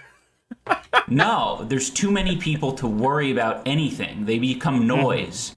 So I think... You know, if you have less of an audience or like less people looking at you, it is the real IBS was going on in Ian's stomach. Actually weirdly more intimate, and it does like affect you a lot more. And you know, you want to keep track of your socials, see what people are saying. You're having fun interacting with people online. So who said Joy Sparkle? I thought that woman didn't exist anymore. I thought she was written out of the script 5 years ago. Do people know who that is anymore? The meow meow lady? Becomes a lot more personal and intimate, and it's like these relationships. Yeah, that's what people were saying. Like maybe Ian thought about the Giardia thing initially, that it was possible the kids were eating shit because Ian craps his pants all day and there's like little shit pellets all over his house. Maybe he thought that everyone just does that. That's why he was like quick to not defend Ethan. Relationships aren't just, you know, noise. Yeah, that makes sense. Sorry, how is there dead air in a fucking recorded, edited podcast? Oh no, I was just gonna say, like, going off that. Sorry. What, dude? What the? How many views does this have? Okay, 9,000. I guess you can. That's fine. Whatever. Going off of that, especially. Do they just record like a Discord chat room and upload it? Actually, recently, kind of coming out and of course, we're gonna touch on the whole Ethan Klein situation. So I feel like that's what's elevated, especially recently, all of this drama to a different level. Where sloptubers, which for people who don't know, I guess. Oh, good. We're gonna get an actual definition for sloptuber. Here we go. Here we go, guys. Because you can't just say drama videos, because then he literally captures Ian in that. So it's gonna be very funny. I don't know a true definition of sloptuber, but oh, never mind. He doesn't know what it is. He has no idea. Okay, good. But like my definition for sloptuber is just like what like imagine what TMZ is, but like for like just okay. Now slop is literally just defined as drama. It's literally just drama. It has nothing to do with like the quality or the output or anything. It's literally just like, oh, okay, it's just drama. Like drama of yep, there it is. Yep, okay. Online personalities. It's like it's hyper online because people constantly write me like, Nick, you're a sloptuber. It's like, I'm a stream highlight channel. This is not a video. You are watching a highlight of a live show. Okay, that's all it is. There's like I do very minimal editing. Of course, dude. Of course. What are you talking about? TMZ. It's not like celebrities. It's like. It's Keemstar. It's like it's that type of person, I guess. We're retroactively going back and we're grading Keemstar's video as slop now. It's like what a sloptuber is. People covering drama who talk about drama is like a sloptuber. Do you think that's like correct? Yeah, that's accurate. And as you were saying that, I was wondering like, because I had my own like policies for how I was making content and like boundaries, like I guess you can call them ethical boundaries. What's the name of the when guy I was making a lot of these Keemstar videos, Orbiter? and I'm like, Nick I wonder Oreo. what Mr. Oreo. differences there are between some slop tubers where they're like, oh no, I won't touch that. Like, you know, I only do 10 videos per person. They You don't know what I talk mean? about the black Israelites. They won't talk about the black Israelites. What? But the wait. So I think of when you say slop, I just think of me turning on a Mr. Beast video and Now it's Mr. Beast. Like now it has nothing to do with drama. They have no definition here. It's just an insult they've created. enjoying my slop. I will talk about the Yakubians. I am not afraid. Say about Mr. Beast is at least he has production value of some sort. Like, you know, he might be demonic, but he does have production value. Satan does. But now it's production value. They keep moving on. Please. I know he's listening. He's a friend of the show. Poor people his with slop pageantry. has You have to give him that. Some flavor, like some sugar in it, at least. Yeah. Yeah. It's $100 million. Like, I'm just curious. What is this lazy OBS recording podcast? Why is this not considered slop? Why is this better than like a regular live stream done in front of like thousands of people? Addictive sugar. Is But Dark like, Web I a feel virgin? like with No, this, I'm not. I Why would so even many hate people be calling it Googling drama that? because at the end of the day, it was you kind of taking a stand of being pro-Palestine. And Bro, then why didn't he make a video on that? Nicholas It's not drama because he took a stand on Palestine. It's content cop I got the Oreos, H3H3. Nick. Saluting face. On what fucking planet? On what planet would this not be considered a drama video? not giving into like calling people who are pro-Palestine like terrorists and terrorist sympathizers. I don't think that's drama necessarily. If you don't want to be called a terrorist and you don't want to be called a terrorist sympathizer, here's a fucking idea. Stop fucking platforming and sympathizing with actual terrorists. With like government fucking affiliated the terrorism goat. groups Thank or you whatever. for Government $5, fucking... my man. If they're on a list, you should probably avoid them. But the way that they have handled talking about this is like Billy made Mitchell, it yo! so personal. People like Ethan and some people on Twitter that cover this make it about themselves so often when tweet. That's not Nicholas what DeOrio. any of this is about. Because you are attacking us. It is the cry bully. It literally started with, hey, why are more creators not talking about Palestine? Okay, now they're talking about Palestine. Nicholas! Hold on. The goat. Thank you for the $5, my One man. second. Wait, what? No! Hold on. You can't do that. You can't do that. What the fuck? It hasn't gone off yet. This is What's there the it name is. of the guy? Keemstar Orbiter. Who said Nick it? Oreo. Who said what? Mr. Oreo. Destiny said the internet was a much better place than said the internet.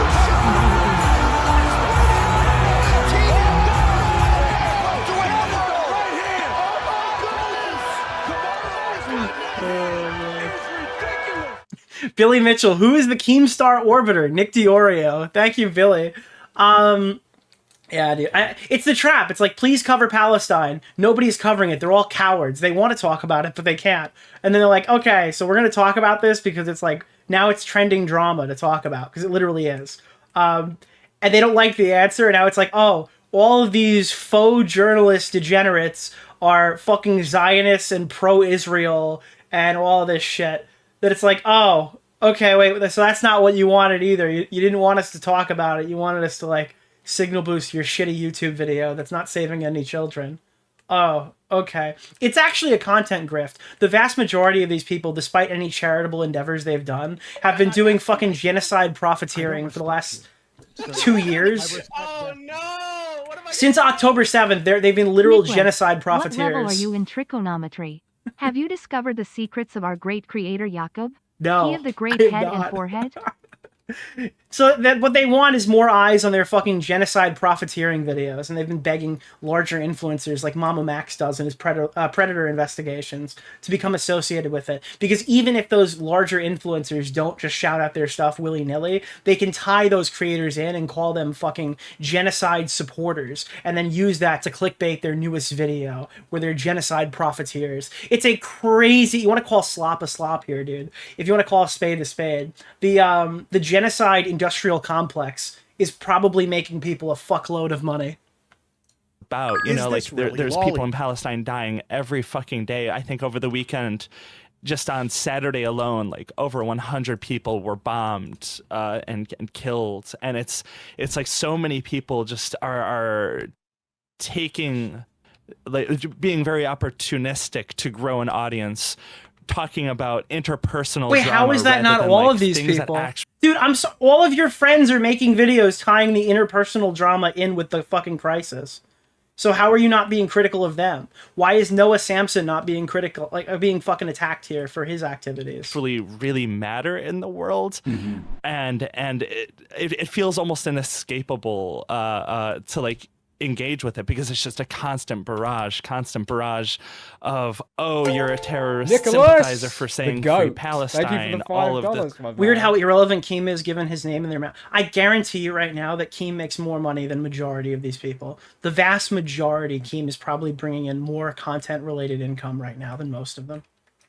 Sort of thing. What was the, like, I would argue that Keem has never been more relevant in his entire time online than right now.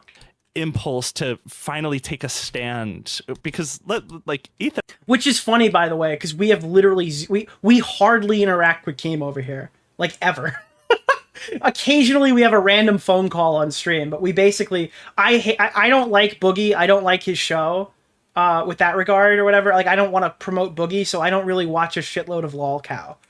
Even in my spare time, I'm not really knowledgeable on it. We don't cover any of their drama and stuff like that over here, unless it's like something huge. Ethan was a friend of yours. That's not easy to like have a friend where you just simply disagree and felt like you needed to speak up in a way.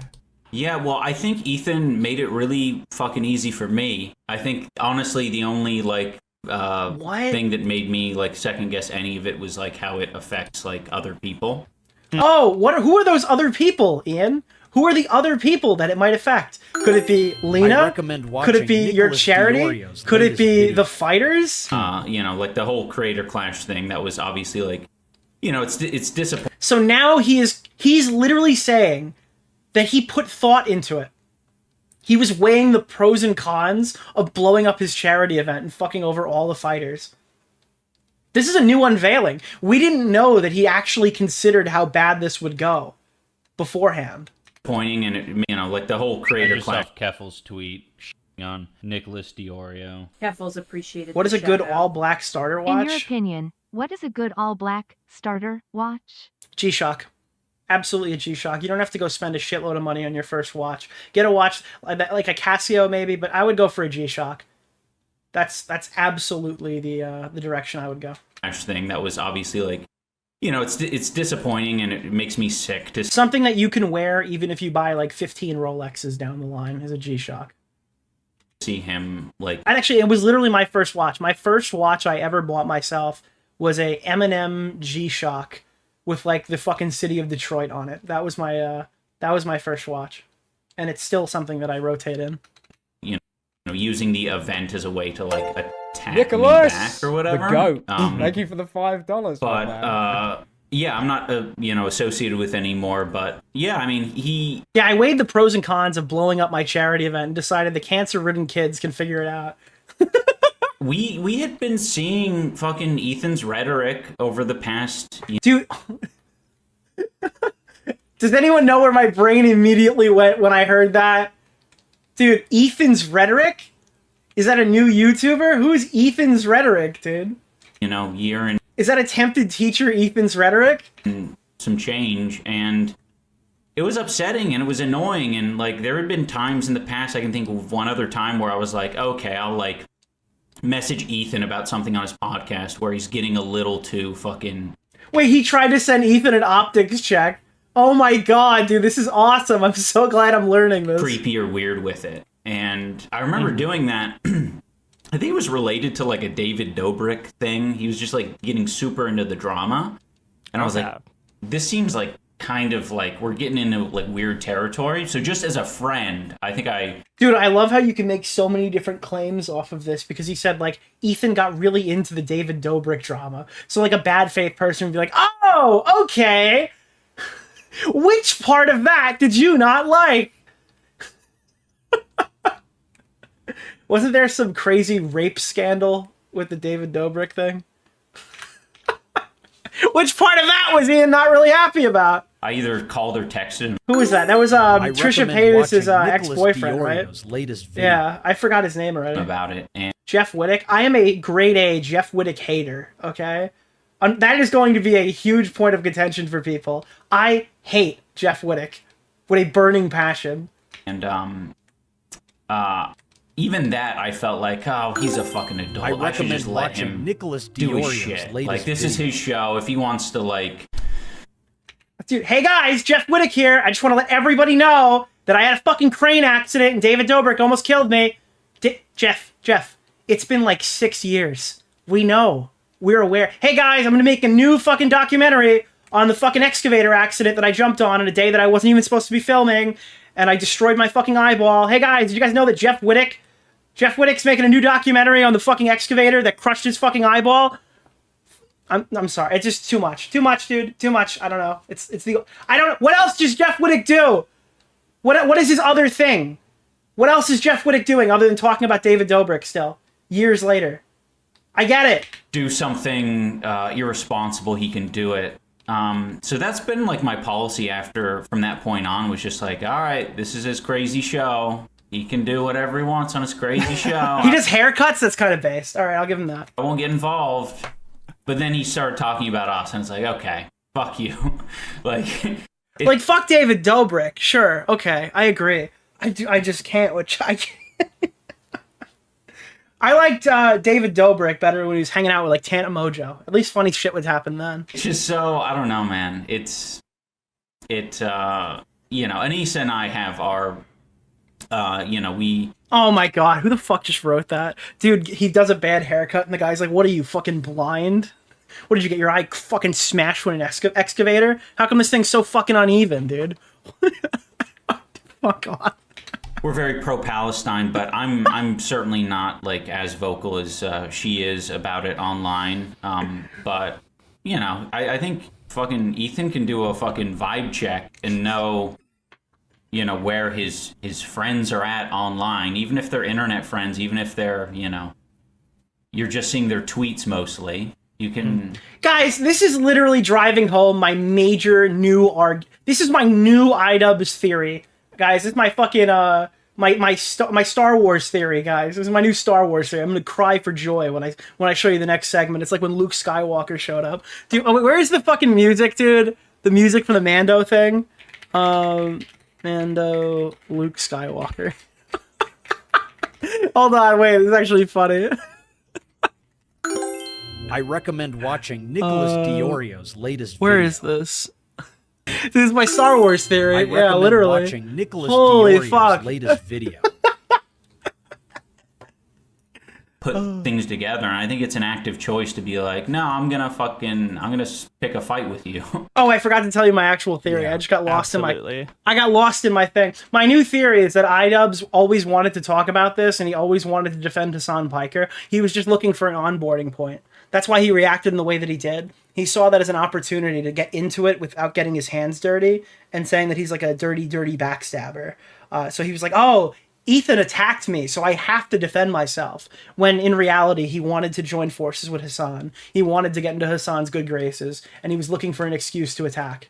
That's what I think, 100%. I recommend watching Nicholas DeOrio's latest video. The things he's done since are I'm not not like... as vocal about Palestine as my wife is online. Says the moron who turned his second failed charity event into the Palestine Desert War event. Yeah, I mean, the activities that he has done, the stuff that he has done here, is much more consistent with somebody who actively wanted to do this than somebody who was like pushed against their will to make this video. I don't believe that he was sitting there terrified of actually going and talking about this, and then he got on and like sided with all of Ethan's biggest detractors, hopped on a podcast and said the skull incident was funny. Like, none of this is consistent with somebody who didn't want to be here. This is somebody who actively wanted to be involved in this and looked for an onboarding point. Did you... I feel like you kind of have in the past couple of years carved out like a pretty like nice niche for yourself. One of the things that I think went really unnoticed by a lot of people in your video, in your new content cop, was you were like, I don't give a shit about viewers. I'd rather be, doing a podcast. I don't give a shit about viewers, said notoriously by everybody who's lost their audience. Asked about Vampire's Kiss for 3,000 people, which respect. What's the name of the guy? Keemstar Orbiter, Nick Oreo, Mr. Oreo. iDubbbz has Hassan Piker's values, and both of them hate Jews. It's like I'll cover pinball. I'll do pinball. I'll do a whole stream where I sit and I play my pinball machine. And you could say, well, Nick doesn't care about viewers. He'll do pinball on a stream. I go, yeah, sure. But I still stream to over 1,000 people when I play pinball. on an off day when I decide to play my pinball machine and talk about random nonsense, I'm like still the largest pinball streamer ever. Or not ever, but like I legitimately even just randomly doing pinball on my drama channel, I get more viewers than Stern does when they show off new tables. So like, yeah, I mean the viewers do kind of help. we as somebody who's actually done a podcast about Vampire's Kiss for probably less than 2,000 people, agreed. What's the name of the guy? Like, would I do a pinball stream if I had 100 viewers? Mr. Probably Oreo. not. There wouldn't be a ton of people who are interested in watching it. I would just play pinball by myself that night, and I wouldn't stream it. But I mean, this really. It also is a cool, not related to everything else we do on here format that not everybody else can actively I recommend do. watching Nicholas DeOrio's latest video. Like, it is undoubtedly fun to be covering YouTube drama while playing IRL pinball and having people join the call and argue with me about shit. Or like the time that Aiden came there, we played the Bull Black stream. It's an interesting format. I will do more of it soon.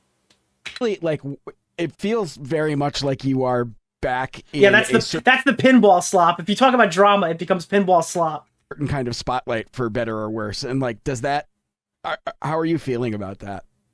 I mean, that's the fucking, I guess, good side of, jumping back into the drama slop. But I do feel, I guess the reason I brought that up is because Dude, I love how he hears them talk about drama and he goes, wow, these guys think my content is slop, and just accepts it in the middle of the stream. He thinks that his like researched video, I mean, it wasn't like the best video he's ever made, but all of his researched content is all slop too, because it's covering topics they don't like. Is I described this to the therapist that I had on the in the video. Yeah, the alt-right slop line, dude. Kurt. Shout out Psychology in Seattle. But there was a moment where we were talking about it, and I was like, yeah, it is like Is Dark Web EU a virgin? No, I am not. Why would so many people be Googling that? Nick gonna be in a Netflix documentary investigating his pinball scores called King of Balls. Dude, by the way, Billy! I recommend watching Nicholas DeOrio. If you're still here, dude, I want an invite to that fucking party. Apparently there's a Billy Mitchell party coming for the Carl Jobs lawsuit. Pick a place that's got pinball, Billy. All right, I understand you're the Pac-Man guy, Donkey Kong guy, allegedly. What's the name of the guy? But do some fucking Keemstar pinball. Orbiter? Pick Nick a pinball Oreo. location. I'm Mr. there. Oreo. I need a couple Stern machines, buddy. And like Billy Mitchell in chat. It will have pinball. Based epic W. Maximum Riz. I just saw Keppel's tweet. Ladies and gentlemen, there will be fucking pinball. Appreciated the Billy Mitchell won. Really, like I so badly want Ethan to understand, and fans of Ethan to understand that like what he's doing on his podcast is like. By the way, I got the fucking Billy Mitchell hot sauce. I posted a picture of it on my Twitter. I don't know if you've seen it. I think it is literally fucking hilarious. The one with the dragon on it. Can I say something to you, Nick? I got the Billy Mitchell hot sauce wiggler right now from Hellbent. Hell yeah, dude. All right, let's get back to it. The most like uncreative, non-special thing that you could possibly be doing as a content creator. Like he really like promotes the idea that he's getting so many views and things in the number. Wait, what? Wait, how is it unserious? He promotes his views? Are great, and he's making money and all this sort of shit. And I'm like, yeah, dude, you've been fucking making money for the past decade. Like, you've been doing well online. You've been surviving. What do you think? It's time to like change the guard? What the fuck are you talking about, Ian? That's great, but like, you've chosen essentially the Can I say Keemstar something to you, path. Nick? Like, I really like you.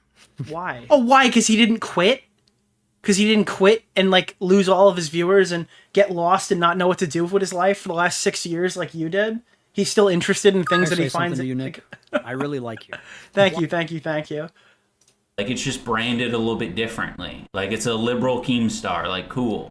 Wait, a liberal Keemstar? I don't understand. Wouldn't you guys want this? Everyone wants the left-wing Joe Rogan. The liberal Keemstar does not sound like that bad of a thing.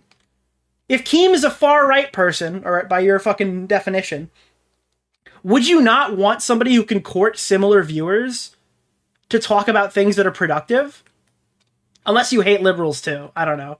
A lot of these guys think like liberals are slightly better, if not as bad as conservatives. So I don't know. It's just not, I don't know. You have to make a choice, I feel like, it's at some point to take a path of, like, you know, less views, less viewership. You need to, like... Wait, you have to willingly choose? You don't think that you can be profitable by making, like... This is so weird. This is extremely weird. You're out, like, I don't know what makes you funny, what makes you special, and I don't think Ethan has taken the time to figure out at all what makes him funny or special, or flex his creative muscles. Do you realize he has employees, right? He can't just decide to be extremely fucking boring one day, because then his friends are like out of a job. Like his friends that work for him, they don't get any money anymore. And by the way, if you want to reach a larger audience to talk about something that you're passionate about, say Ethan's really trying to push his liberal views, why wouldn't you want to do that to the largest audience possible? Why would you want to gimp yourself to being an extremely boring crybaby loser? It's like one of the things that I think a lot of us notice with a lot of YouTubers, where they might see a dip in views. Like that happens to a lot of people over like lifetime, just being a content creator, posting online, doing anything like that. And the temptation is always... Thank you. That I feel like we've seen, especially in like the era of Donald Trump too, is to lean into like, oh, anti-woke. In the past, like in the 2010s, it was like anti-feminism. Yeah, but we dude, saw that a lot. Now, but the last time the anti-woke people came out, you guys made fun of them and printed money. Why are you guys like acting like this is not a possibility? Like you can't just do this anymore. It's like a fucking election cycle, dude. It's your time. This is your time to start making money. Now it's just like vaguely anti-woke, like Palestine, anti-leftist sort of content, and so many people, because I feel like how a lot is of people Ethan don't... anti-woke? What is Bunty because King he's to you? not like A person. Who is Bunty King? All right, I'll explain Nicholas in a second. DeOrio? Hearing Ian speak nowadays is like hearing a dog whimpering after they were taken to the vet to be neutered. There is no confidence in this man's voice at all.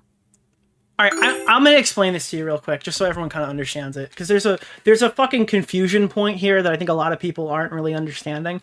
Online politics are largely unserious. The vast majority of discussions that you talk about in online politics do not equate to what actual voters in the United States are actively seeking out. The majority of issues that we saw. I know, no offense to these groups, I'm not insulting them by saying this, but the majority of discourse that I saw in like 2022, 2023, when I was around the Twitch politics community, like researching for a Vosh video, every single debate was on trans issues. Every single one. They are talking about a minority of a minority of a minority of the population. The vast majority of people who are voting aren't even considering trans issues. And right now, whilst they are doing this, right, like whilst there are currently trying to win elections, they were hinging their bets on Palestine, which I guarantee you the vast majority of in real life voters are not actually considering when they're choosing between Donald Trump or Kamala Harris on the card. Okay? You're talking to radical people right now, specifically with this Palestine stuff. You're talking to radical people. You're talking to tankies. Okay? These are not serious people, especially in this sector. These are like Discord political debate groups that leak out into online settings. So the majority of online discourse that has to do with politics is all of this weird micro issue shit being treated like it is the most important voter issue going right now, which doesn't actually translate at all whatsoever to the real world. And And again, everyone on the internet, if they're a conservative, they're like a fucking alt-righter. Okay, there's no in between. If they're a leftist, they're a fucking tanky. There is no in between. And if you are in between and you're like a center left, center right person, you are branded as a coward. And you are gaslit into believing that the opinions that you actually have, because you're a normal human being who doesn't like subscribe to any of these fake thought ideologies, you're treated as a coward piece of shit who's uneducated and doesn't want to understand actual politics, as these people don't actually end up swaying a single voter during an election, but claim that they're like the second coming of Christ. Where is did Billy say people care about what directly affects them? Yeah, absolutely. I guarantee there are more people voting off of like who's going to lower their taxes than they are for like Palestine issues in America. Necessarily enjoy, like they don't make content because they also enjoy. Sorry, one more thing. There is no party for these people. There is no party for the people who are engaging with this. Like, it's not the Democratic Party. The Green Party isn't like a competitive party. And it's not the Conservative Party. I actually showed my Discord this today, and I think you might better understand what we're dealing with here. This is something that you might find valuable. If I can find it. I wanted to show you the type of people that we're talking about when we're engaging with the snarkers, because people seem to think the snarkers are like old Trisha fans or people who hated Ethan historically, and I would go to argue that the majority of them are like tankies from Hassan Piker's audience. I saw them attacking the YouTuber, what's his fucking name? The Tyler guy? Who's the Tyler guy?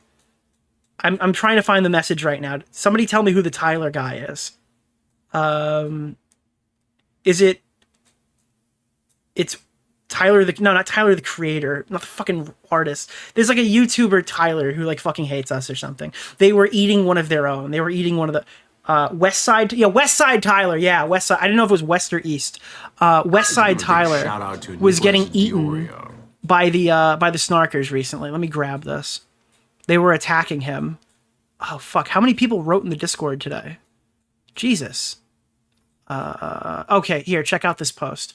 Open link. So here's a post that I found from the H3 Snark subreddit today, where they were like eating West Side Tyler. Enamored by the United States' broken electoral system, West Side Tyler bemoans and blames the uncommitted movement for costing Kamala Harris the presidential election. If you are pro-Palestine and heard him on Noah Sampson's stream and then subscribed, this is something that you should know about him. So this is a point that I would actually agree on, despite the fact that I think this guy hates me. I do think that the undecided voters and the people who are like, don't vote for Kamala Harris are stupid, because all they were doing, like, those same people are like trans issues, and then they voted Donald Trump. They let Donald Trump get voted in, who wants to destroy all of those trans issues that they were fighting for years because of this Palestine grudge, where both candidates equally supported Israel. I guess equally is doing a lot of heavy lifting there, because I feel like Trump would have been harsher on Palestine than even Kamala Harris would have, but we won't know. We're never going to know. But I mostly agree with this. I think that I don't think they cost anybody the election, because I don't think these people on Discord really matter all too much. But it is valuable when people are telling you not to vote, or implying that you shouldn't support people because they're not pro-Palestine, when the majority of the country doesn't care.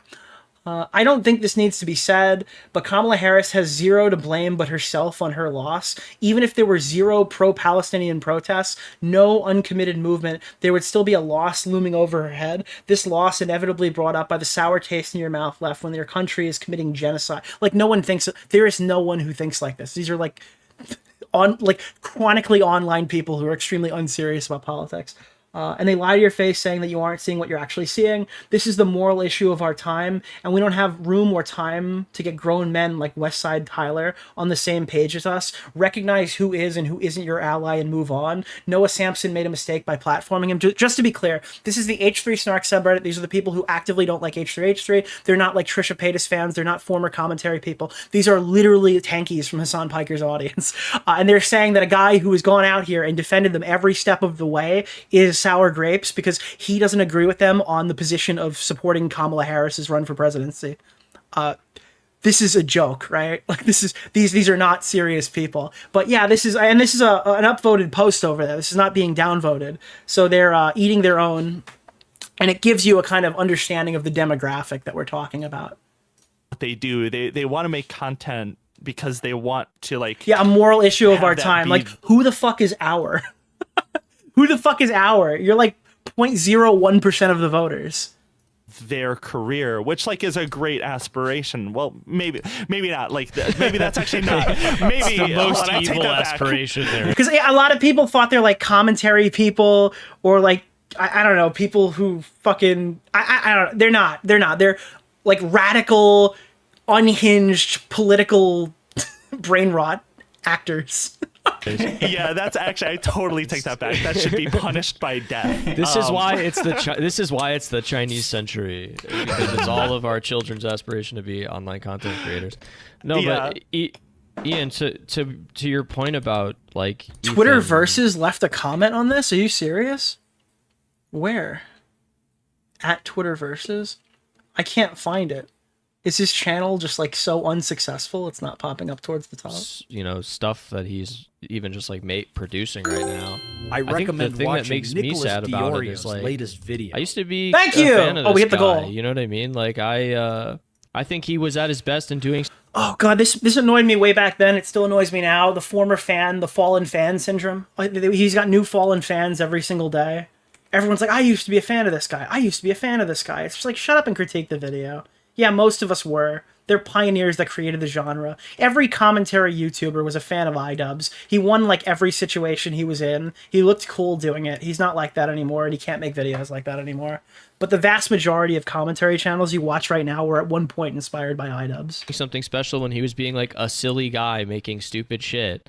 You know what I mean? And like Absolutely. lighthearted stuff that was fun. And I think that's like a lot of the people that used to be friends with him were like, yeah, that's the guy I like, a lighthearted, fun guy who's like he was like a goober. He was like a just goober. a silly It was guy. a better place when Ethan Klein was doing Vape Nation.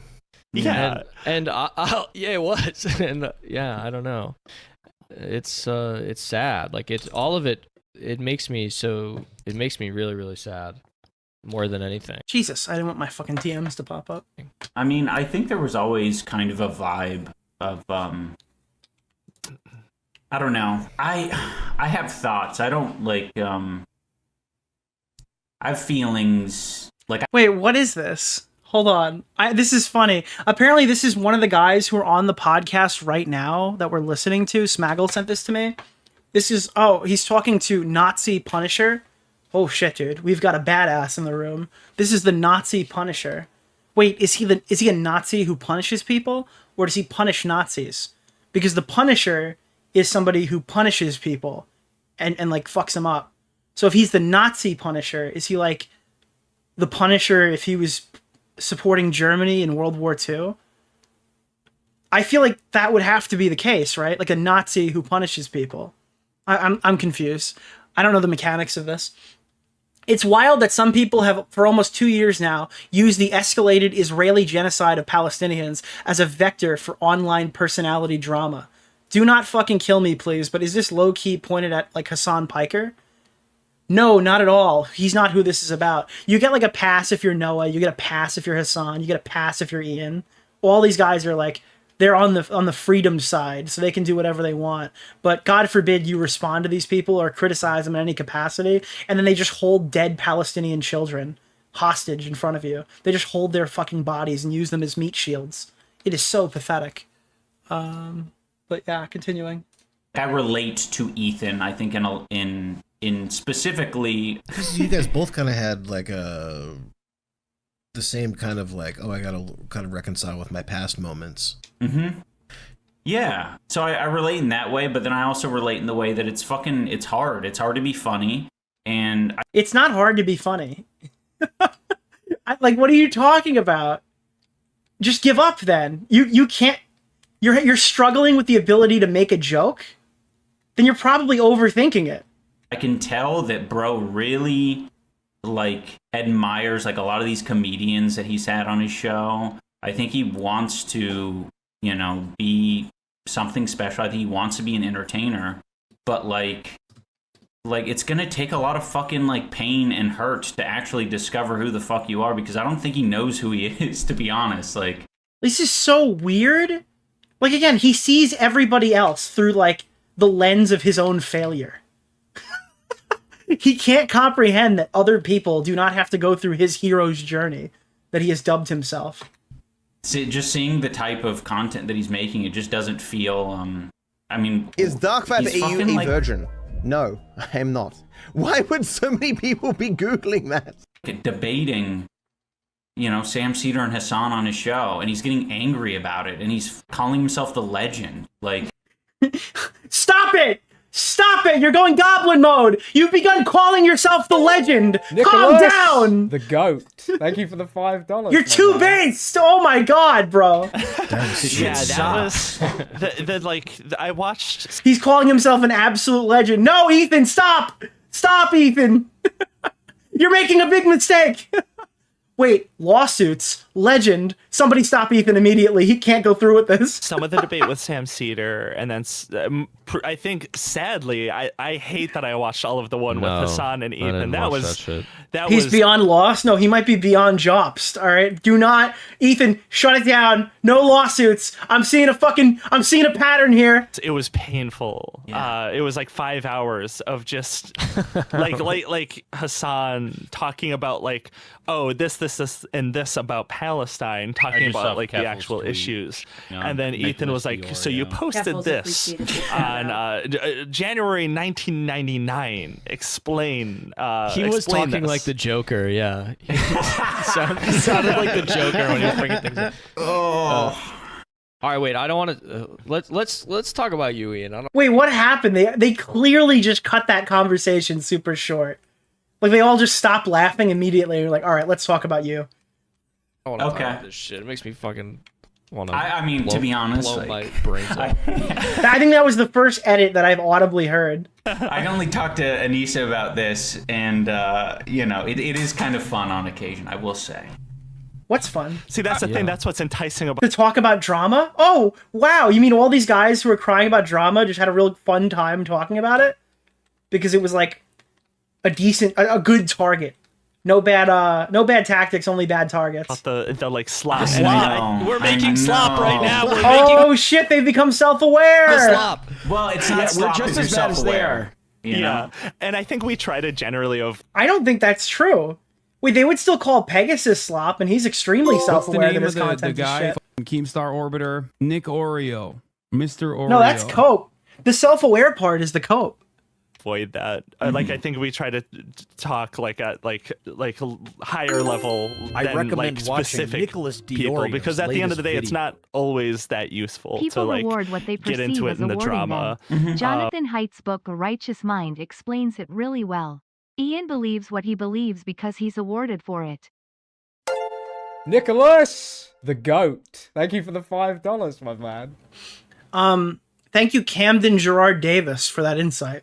I appreciate it. But I think what Ian is doing in the podcast right now is exhibiting milieu control by Robert J. Lifton. I recommend watching Nicholas DeOrio's latest video. Sorry to interrupt, but what do you think of the G-Shock AWGM 100BA1CR Solar? Fuck, hold on. I gotta just... Give me 2 seconds. Solar, I have my issues with. I don't know if you'd want to go solar. I would just go quartz for a first watch. Solar seems a little... Ooh, that's What's clean. the name of the guy? Ooh, Keemstar Orbiter, Nick okay. Oreo, Now that's a nice Mr. looking Oreo. watch, dude. Ian laughs about H3 getting skulls in the mail, but then refuses to let his fans mail him anything. That's fucking... I really like that. Limited stock, 160. That's a pretty clean G-Shock. Yeah, I like it. I would fucks with that. Sorry. I don't know. There's something to be said about a dumpster fire you can warm your hands on. You know. Yeah, that's true. Make milieu control. We're gonna do milieu control. I'm gonna re-up all the new donation sounds. After my break, when we come back, we'll have the new dono sounds. Yeah, absolutely. The other thing I'll say... Quartz ever? I'm so disappointed. A quartz movement for a first watch is not bad. I'm not telling you to buy a moon swatch, but there are perfectly fine quartz watches that you can get. I don't know. Dude, I'm sorry. I struggle to tell my audience to buy a solar-powered watch because I don't know how much you guys even go outside. I feel like that's a fair... That's a fair one. I don't know. I would prefer an automatic movement, obviously, over quartz. But if you're going for a first watch, a quartz might not be necessarily that bad. Is like, when you brought back the content cop format, I was like, really like, oh, is this going to be a thing where it's going to feel completely different? But it didn't.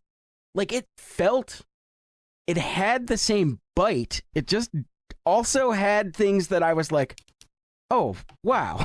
Okay. Yeah. Actually, I think my audience does touch grass. In this case, grass is Ian's wife. I'm sorry, that's his quote, not mine. I didn't do anything wrong. Really did. Like there is a lot. Like, you basically like saying like, hey, man, I'm worried about you. And I understand that you feel alone and isolated. That is not the kind of kindness that anyone offers anyone online, friends or otherwise. So like his anger with you and like unwillingness to see that you're not allowed to be mad at me or call me a misogynist. This is a deep cut reference to 20 minutes ago. Okay, sorry. Like, actually, like, that felt big to me. Yeah. In a way that, like, it's not something you see very often. Dude, I just toned out the podcast for a minute and I heard Ian be like, I heard white guy number 3 be like, Ian, that felt big to me. And him like, mm-hmm. And that's just the kind of grippy thing that I've seen on this podcast so far. Well, I appreciate that. I think that was, it's always going to be hard. It's always going to be hard. Yeah, no, I agree. Like, these guys are literally rimming each other on the podcast right now. Yeah, it is always going to be hard. Having that, like, I don't know, that sternness or it's pretty stern. Yeah, some biting moments, but yeah, there's some biting involved. Yeah, there's a little bit of biting. They use little teeth. You're not supposed to do that. Also say like, hey, like, you know, we know you're human too, and it seemed like he and others, his fans, like interpreted it as like just super like fake, yeah, insincere. yeah. But I don't know. It was sincere. That was kind of, I don't know, hopefully to the people that, you know, to... Can I ask, Ian, do you think that... Is Dark5AU a virgin? I'm sorry, I don't know No, came through while I'm that guy not. was trying to figure Why out his would thought so on his many pre-recorded people be podcast. Googling that? What I do is have 300 mirrors so my solar watch is charged all the time while I Based. do other people's jobs. It's dope. It's possible that I Ethan does recommend have watching a kind of Nicholas moment DeOrio's latest video. where he reflects on this and realizes, oh, fuck, maybe I was wrong about some of this. And if so, like, what's it going to take? I like how these guys are stuck in their way so hard that they can't comprehend for a second that their worldview isn't the correct one. It's always like, he'll inevitably realize that we were correct the entire time, but what would it take for him to do that? Like, there's only two sides. There's our side and the wrong side.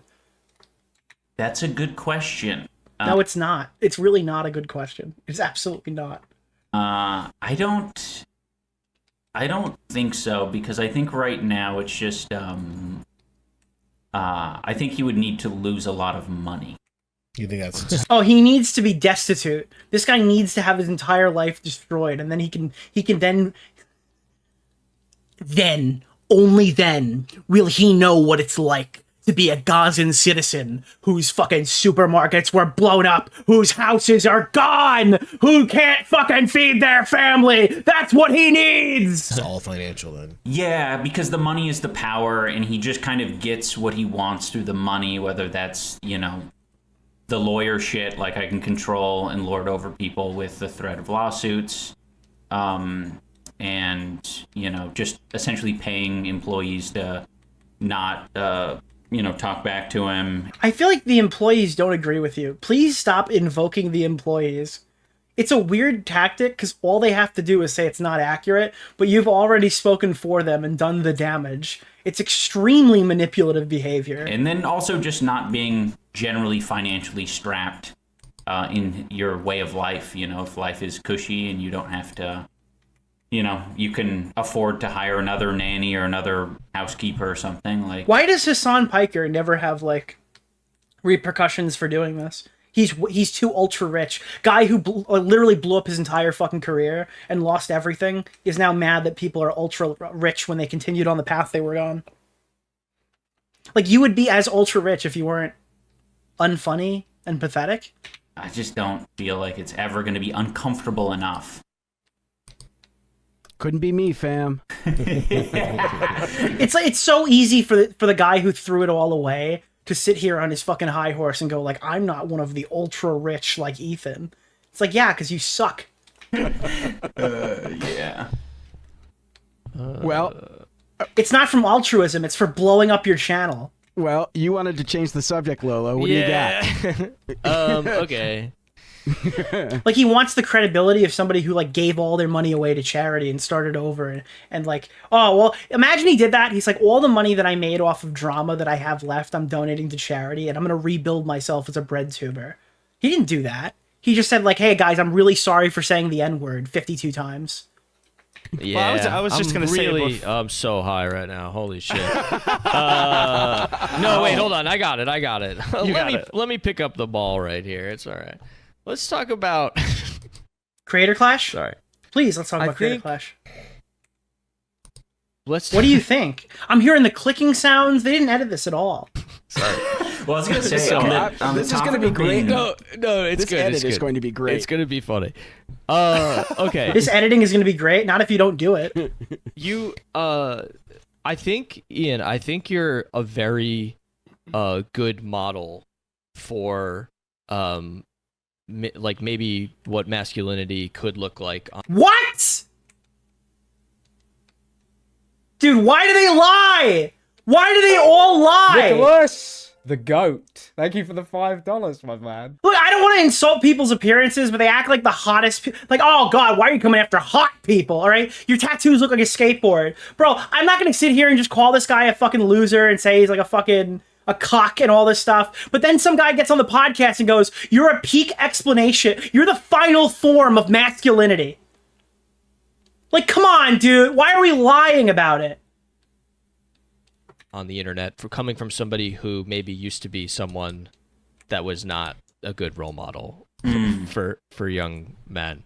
Like, stop hinging everything on looks. If you look like a skateboard, stop. If you're iDubbbz, please stop pretending you're the fucking peak of masculinity. Agree. Do you think that like back in the tweet on Nicholas DeOrio? Just to be clear, I'm not claiming to have good tattoos. My only tattoo I got at a scavenger hunt, and it's the letter E on my foot, okay?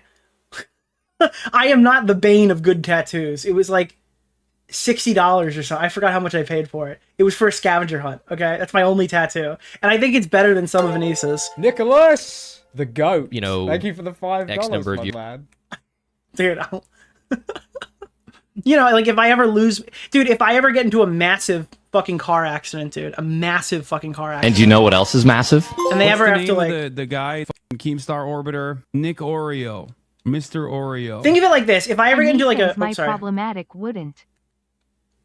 Think of it like this, all right? If I ever get into a huge car accident and they have to reattach one of my legs, they'll know that the E one is for right. Years ago in YouTube. Thank you for hitting the goal. When you were doing all the stuff you were doing then, do you think that there was kind of the male insecurity that was sort of disguised as confidence? Like, do you think that was the audience? I don't know. 100%, yeah. Like, that was me, and that was the audience for sure. You can be an E. I'm trying to see if I can fucking glean any specific details in that. This guy can't even talk about himself. Do you think that's like a symptom? We're not getting lost. I feel like a symptom of CTE. Yes. So much conversation. We've had so many, like, the society has had so much conversations about like what is known as like the male loneliness epidemic. Or he's literally about to cry while he says the word male loneliness epidemic.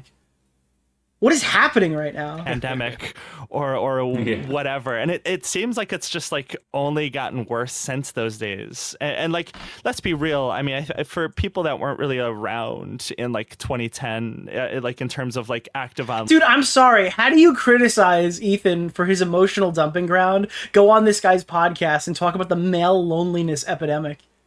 Like, actually, please tell me. I need to know. This is extremely funny. Line or like old enough to remember, but like 2010s were pretty reactionary, and it's like I feel like the mid 2010s and like the mid 2020s kind of are a mirror of each other, but only a lot worse. This reminds me of when all these fucking people who turn 18 years old and they start tweeting out, "Stop getting political. When did you guys keep getting so political? I don't care about politics. I don't want politics in my shit. It's like, dude, you were just young. You just didn't understand what was happening. But like, there's everything. Like, sorry, I hate to Xander Hall out here, but like, yeah, there's like politics and everything, dude. You were just fucking 16 years old and retarded, and you had no idea what was happening around you. But now you're like acutely aware that everything in your life is like tied to some person's fucking personal politics. Nicholas, the goat. I appreciate that. The 2020s were 2010s were reactionary. Since I last spoke with you, my Neanderthal DNA has fully manifested.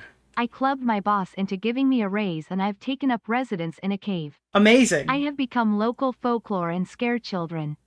Awesome, dude. Good for you. It's like when there was there's like a million more of the type of people who would maybe be considered like the lonely male who is like edgy and like what do you think that a million more lonely males just popped up right now, or do you think it's something like trans people, where in the past trans people were just like cross-dressers or whatever, or like transvestites before being trans was like an out and about public thing, and now more people are realizing, oh wait, I don't like just dressing like a woman, I actually am one, right?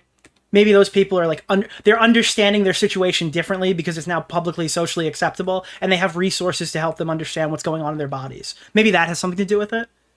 Yeah. Do you think it'll take like just a lot of introspection or like maybe these people actually hold on.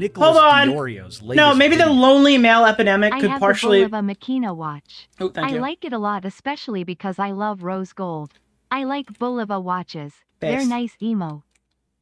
Actually, give me a second here. One more. The guy, Keemstar Orbiter. Because I'll walk that back. Mr. Oreo.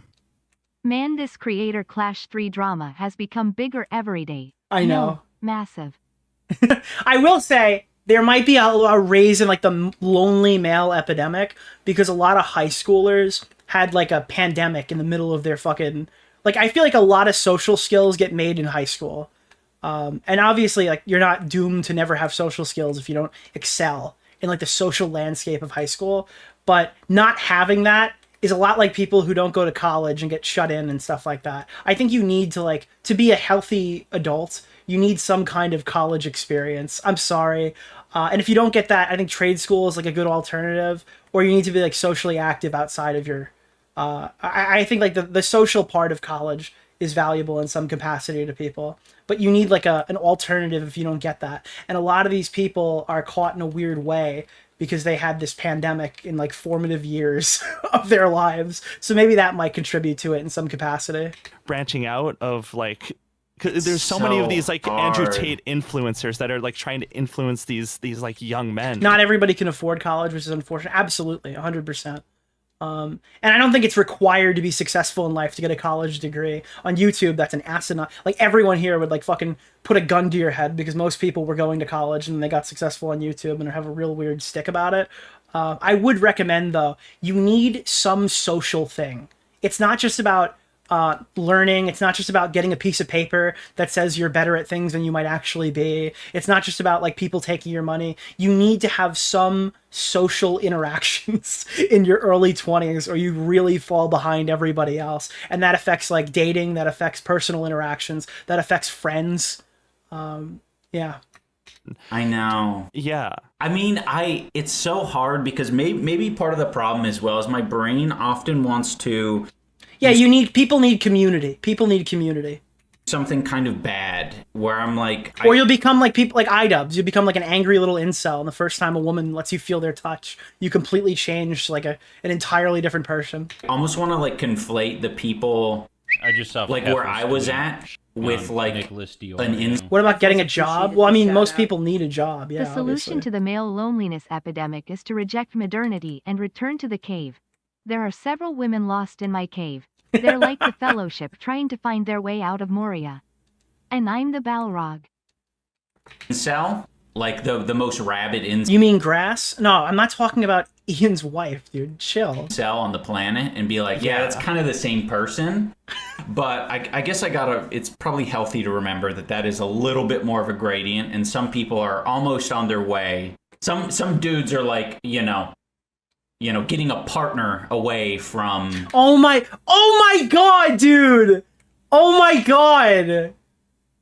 Getting a partner away, dude. He is like acutely aware of what happened to him. being woke. Yeah. Dude, oh, come on, bro. You've just got to get like a really aggressive girlfriend and that will make you woke. Holy shit, dude. This guy literally touched pussy. Like dick touched pussy and immediately went, holy shit, dude.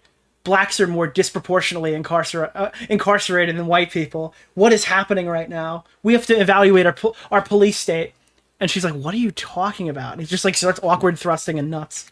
So, yeah, I mean, I think we probably just need a lot more, I don't know, people top of the funnel. And I think maybe on the left we have a hard time doing that because it does feel very like all or nothing, I think, in a lot of ways. And it's hard. I'm going to be honest, like since like making my apology and kind of like showing a little bit this side of myself, it's made me realize like, oh, it's the Bill Burr skit where she's like, if you just agree with me, then maybe she'll touch it. Yeah, I agree with all of your politics. Now will you touch it?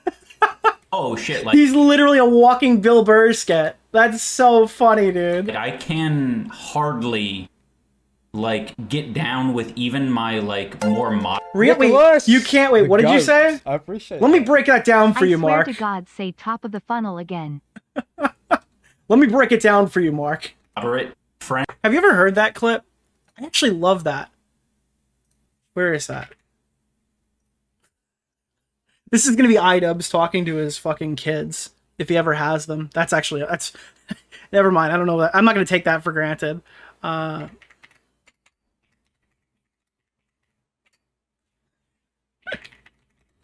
Yeah, this one. Here. For you, Mark. Let me break it down for you, Mark. Your mother and I have a relationship that is all about a master-slave dynamic. When I said she was more like a pet to me, I meant that in the most literal way possible. Remember that time you found a dog collar under the couch? And I told you it was because we were getting you a dog.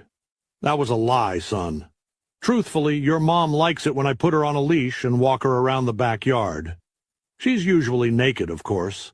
I can't explain why, but the whole thing is her idea. She'll piss on trees, sleep in dog cages, chew up furniture. What the fuck? Oh no, dude, it's Spencer! It's Spencer!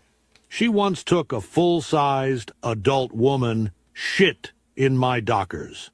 Your mother is one fucked-up slut, Mark, and I love her, but I'm not bringing that energy back to Viltrum with me. And frankly, she scares me sometimes.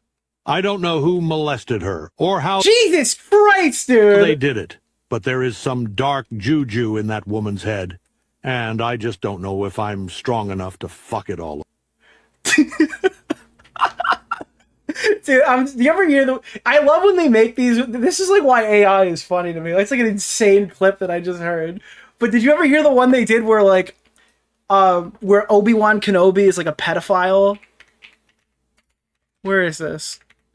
They made one where Obi-Wan is talking to Luke Skywalker, and he's like a pedophile. Luke, did I ever tell you about Ahsoka Tano? She was your father's exotic teenage alien apprentice, a fine piece of jailbait from a more civilized age. She had the tightest body and the perkiest little breasts in the galaxy, barely legal in most systems. Anakin and I used to double team. Okay, like, dude, it's like insane. Like, what the fuck is this? Like, why does it exist? But the end of it is the funniest part. She constantly got captured by pirates and sliding. Tell me. And she was a good friend. That's ridiculous, like a constant porno, Luke. You have no idea. And she was a good friend. And she was a good friend right at the end of it. It's insane. Absolutely fucking crazy. Call Mama Max. Yeah, Obi-Wan Kenobi is a pedophile, dude. No! Not Obi-Wan!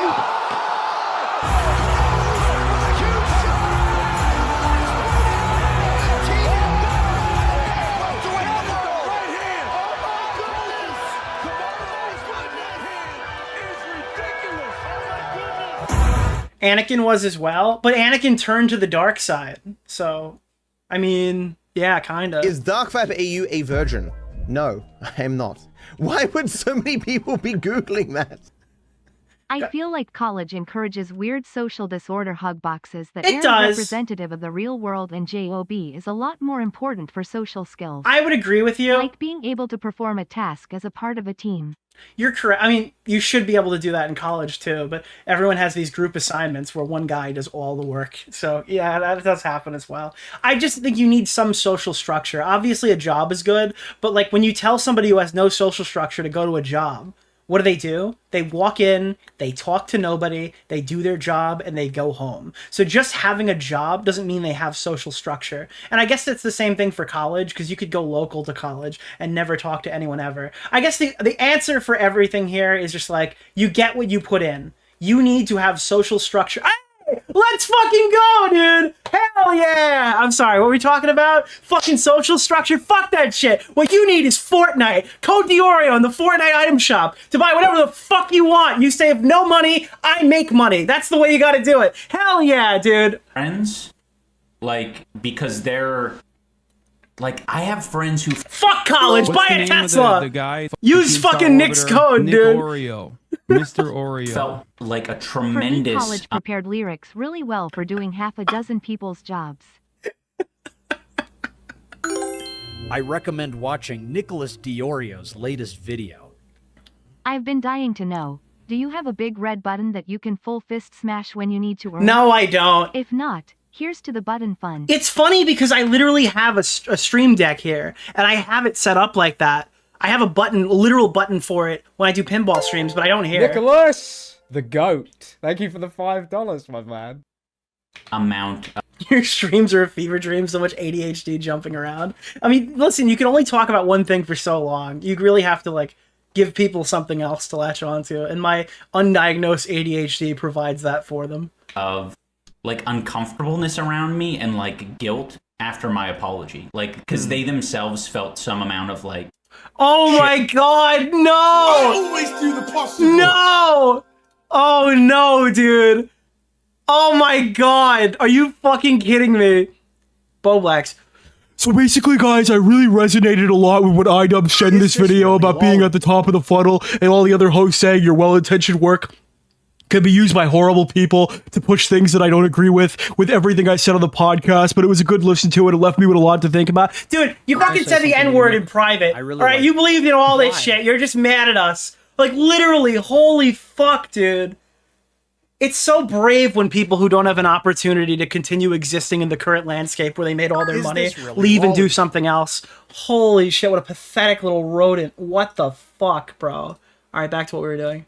Shit, like, now I'm gonna have to, like, apologize, or now I'm, like, you're the start of something. You're judging me because I haven't done this. So it made them uncomfortable, just me doing that. So... And I think, like, something that, like, a reason why it can be maybe hard is it's not profitable. Guys, if you want the Jeep Wrangler, use code. Like, I hate to, like, kind of go back to this, but it's not profitable to be, like, the most woke person or, like, apologize for things that... No, you just have to be entertaining. If your whole, like, identity is like, hey guys, I am woke, or hey guys, I am a schizophrenic, anti-woke, hate every piece of media when I see a black person in the trailer. Like, yeah, these are not very approachable, like, realistic people. That you've done. It's so easy. I'll be so real.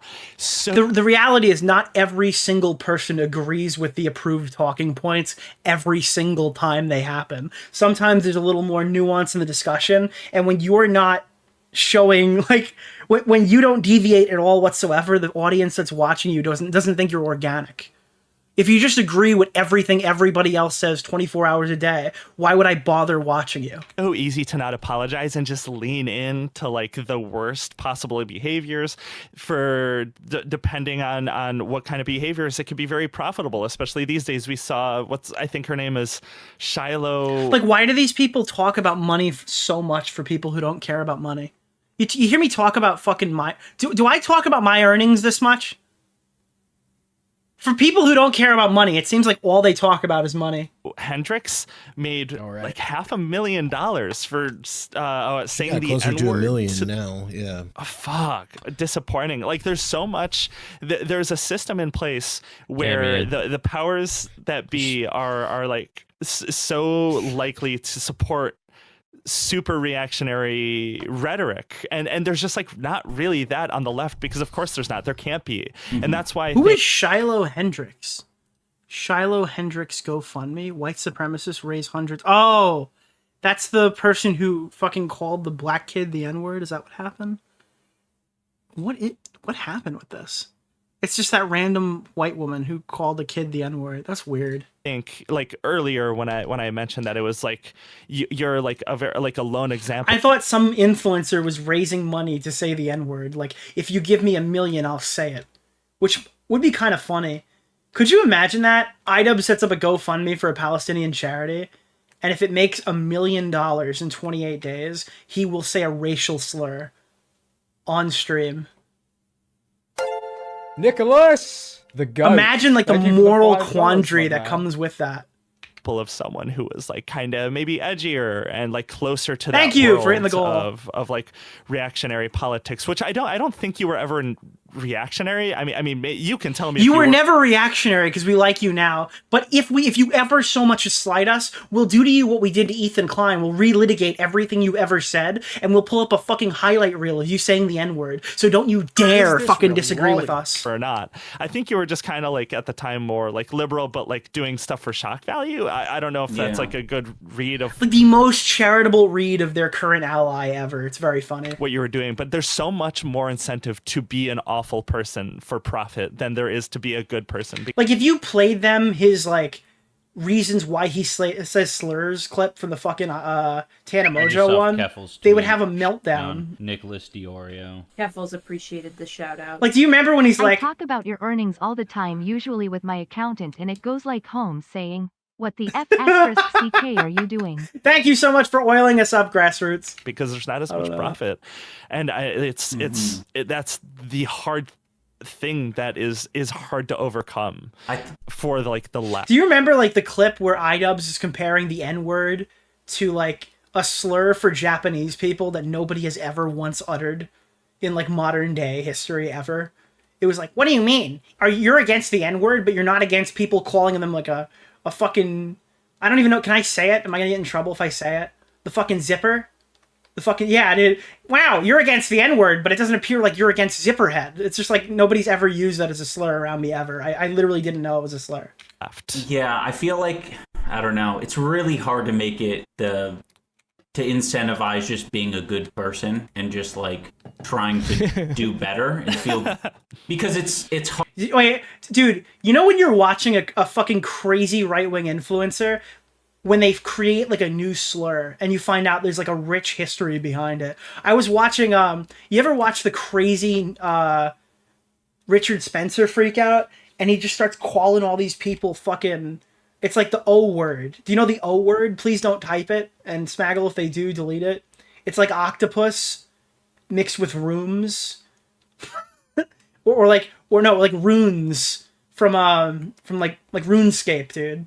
I'd never heard of this. It's like what does that word mean? It has a crazy definition. What's the name of the guy? Keemstar Orbiter? Nick Oreo.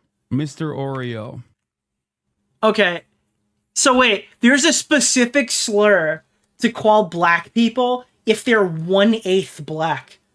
It would, dude, you should have saw my fucking face when I Googled this, because I said it on stream, like, what the fuck is that? It's a slur for when you are 1/8 black. It is the most specific racial slur the name of I've ever heard in my life. Orbiter? Nick Oreo. Mr. Oreo. Crazy. Hard to be like, oh, I'll feel better about myself. It kind of feels like, I don't know. No, you don't have to ban them. Don't ban them. Just time them out so the message goes away. Time them out for like a second or delete the message. The opposite. Like, actually, unironically, Keemstar is probably the closest thing I can think of to actually being that word. 1/8 is a little high, so that wouldn't be, so Keem wouldn't be like actually one, but you could call Keem that. and be like kinda right. Like, I guess as an example, I think Cody Co is kind of a good example. Are you guys familiar with his controversy? You'd have to be 12.5% to hit that number, but Keem is kind of close, you know? Heard about it? I don't know what happened really. I am not. I'm, like, so passing. what's going on with that?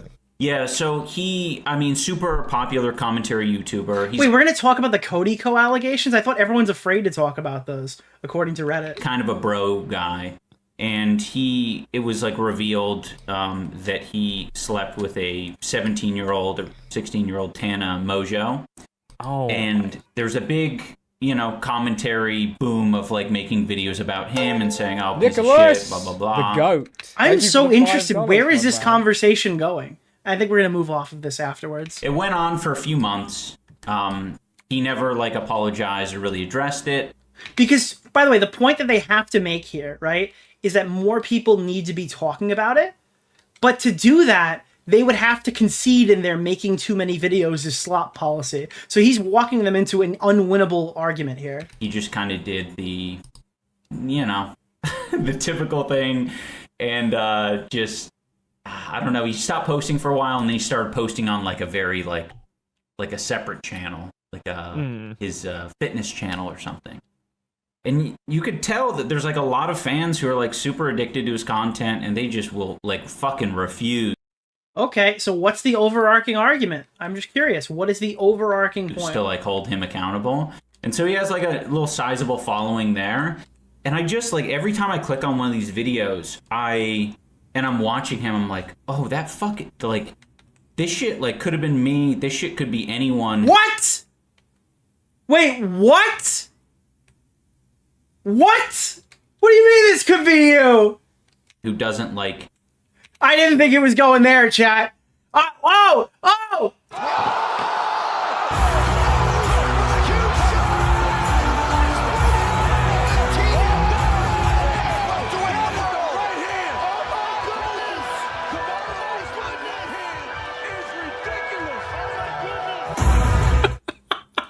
Want to do an apology or take accountability to some extent, because taking that fucking hit is like so important for you to like not come across as a fucking weirdo hit? for the rest of your life. This is so weird. So he's arguing in like the redemption of Cody Co. I feel like that's not a position that he should take. That would be like a very appreciated position in that part of the internet, right? Life. Mm-hmm. Like that's not like this is like a weird take for, I guess, the for that side that he is associated with. Because it's almost like he's still hiding like a secret, but he's making public videos all the time. So every time you watch him, there's a vibe, and it's like this is a weird person to choose for this argument. It's totally off. And I feel like maybe the incentive is like, hey, you can fucking speak your mind and you can speak freely. Because what is Cody supposed to do? Hey, I'm sorry I was warned that Tana was a minor and I fucked her anyway. Is that what Ian is saying? That would be like a fair redemption arc, I guess, that people would just be like, oh, okay, and let him get back to his thing. What is the... And get whatever you want off your chest. Because that's the allegation, is that like Cody Co was made aware that Tana was underage, and then he fucked her anyway, which is by Gabby Hanna, so people don't find that very credible. But that was the allegation. If you at least own up to your shit, like I think the thing is that like, and again, I don't even remember what Cody's age was, so I'm not making a fucking sweeping claim on it. I think that people learned that if you don't apologize and you show no contrition, then you... Who cares, Chud's voice? I think a 45-year-old man fucking a 17-year-old is probably pretty bad, would you say? Or would you say that it's just close enough to 18, so it's not bad? I think, yeah, if it's a 21-year-old guy or something, that's a completely different story. But, like, if it's like fucking, if it's a 50-year-old man fucking a 17-year-old, I think at that point you've got to start asking the hard questions, right? Don't have to. He was not 35. I'm not saying Cody Co, but people were saying, oh, 17? I don't care about that. So, like, what metric, how old would the guy need to be for you to care about that? Is my question. People are saying Cody was like 25 years old, but I'm just asking, like, how old would he have to be for you to be like, oh, 17? Like, you don't have to feel bad. You can just be like, well, I did it. What the fuck do you want me to do about it? Tough shit. And then you'll have a feel flood like of that people would sit in there, though, man. Like, I don't know. I mean, for a normal person, sure. I think. Yeah, it's like there's no reason why a 25-year-old guy should have sex with a fucking 17-year-old girl. I'm sorry, that's just insane. That's insane. But also, I mean, I think the thing you said about Ethan earlier, like, money is an incredibly strong incentive. True.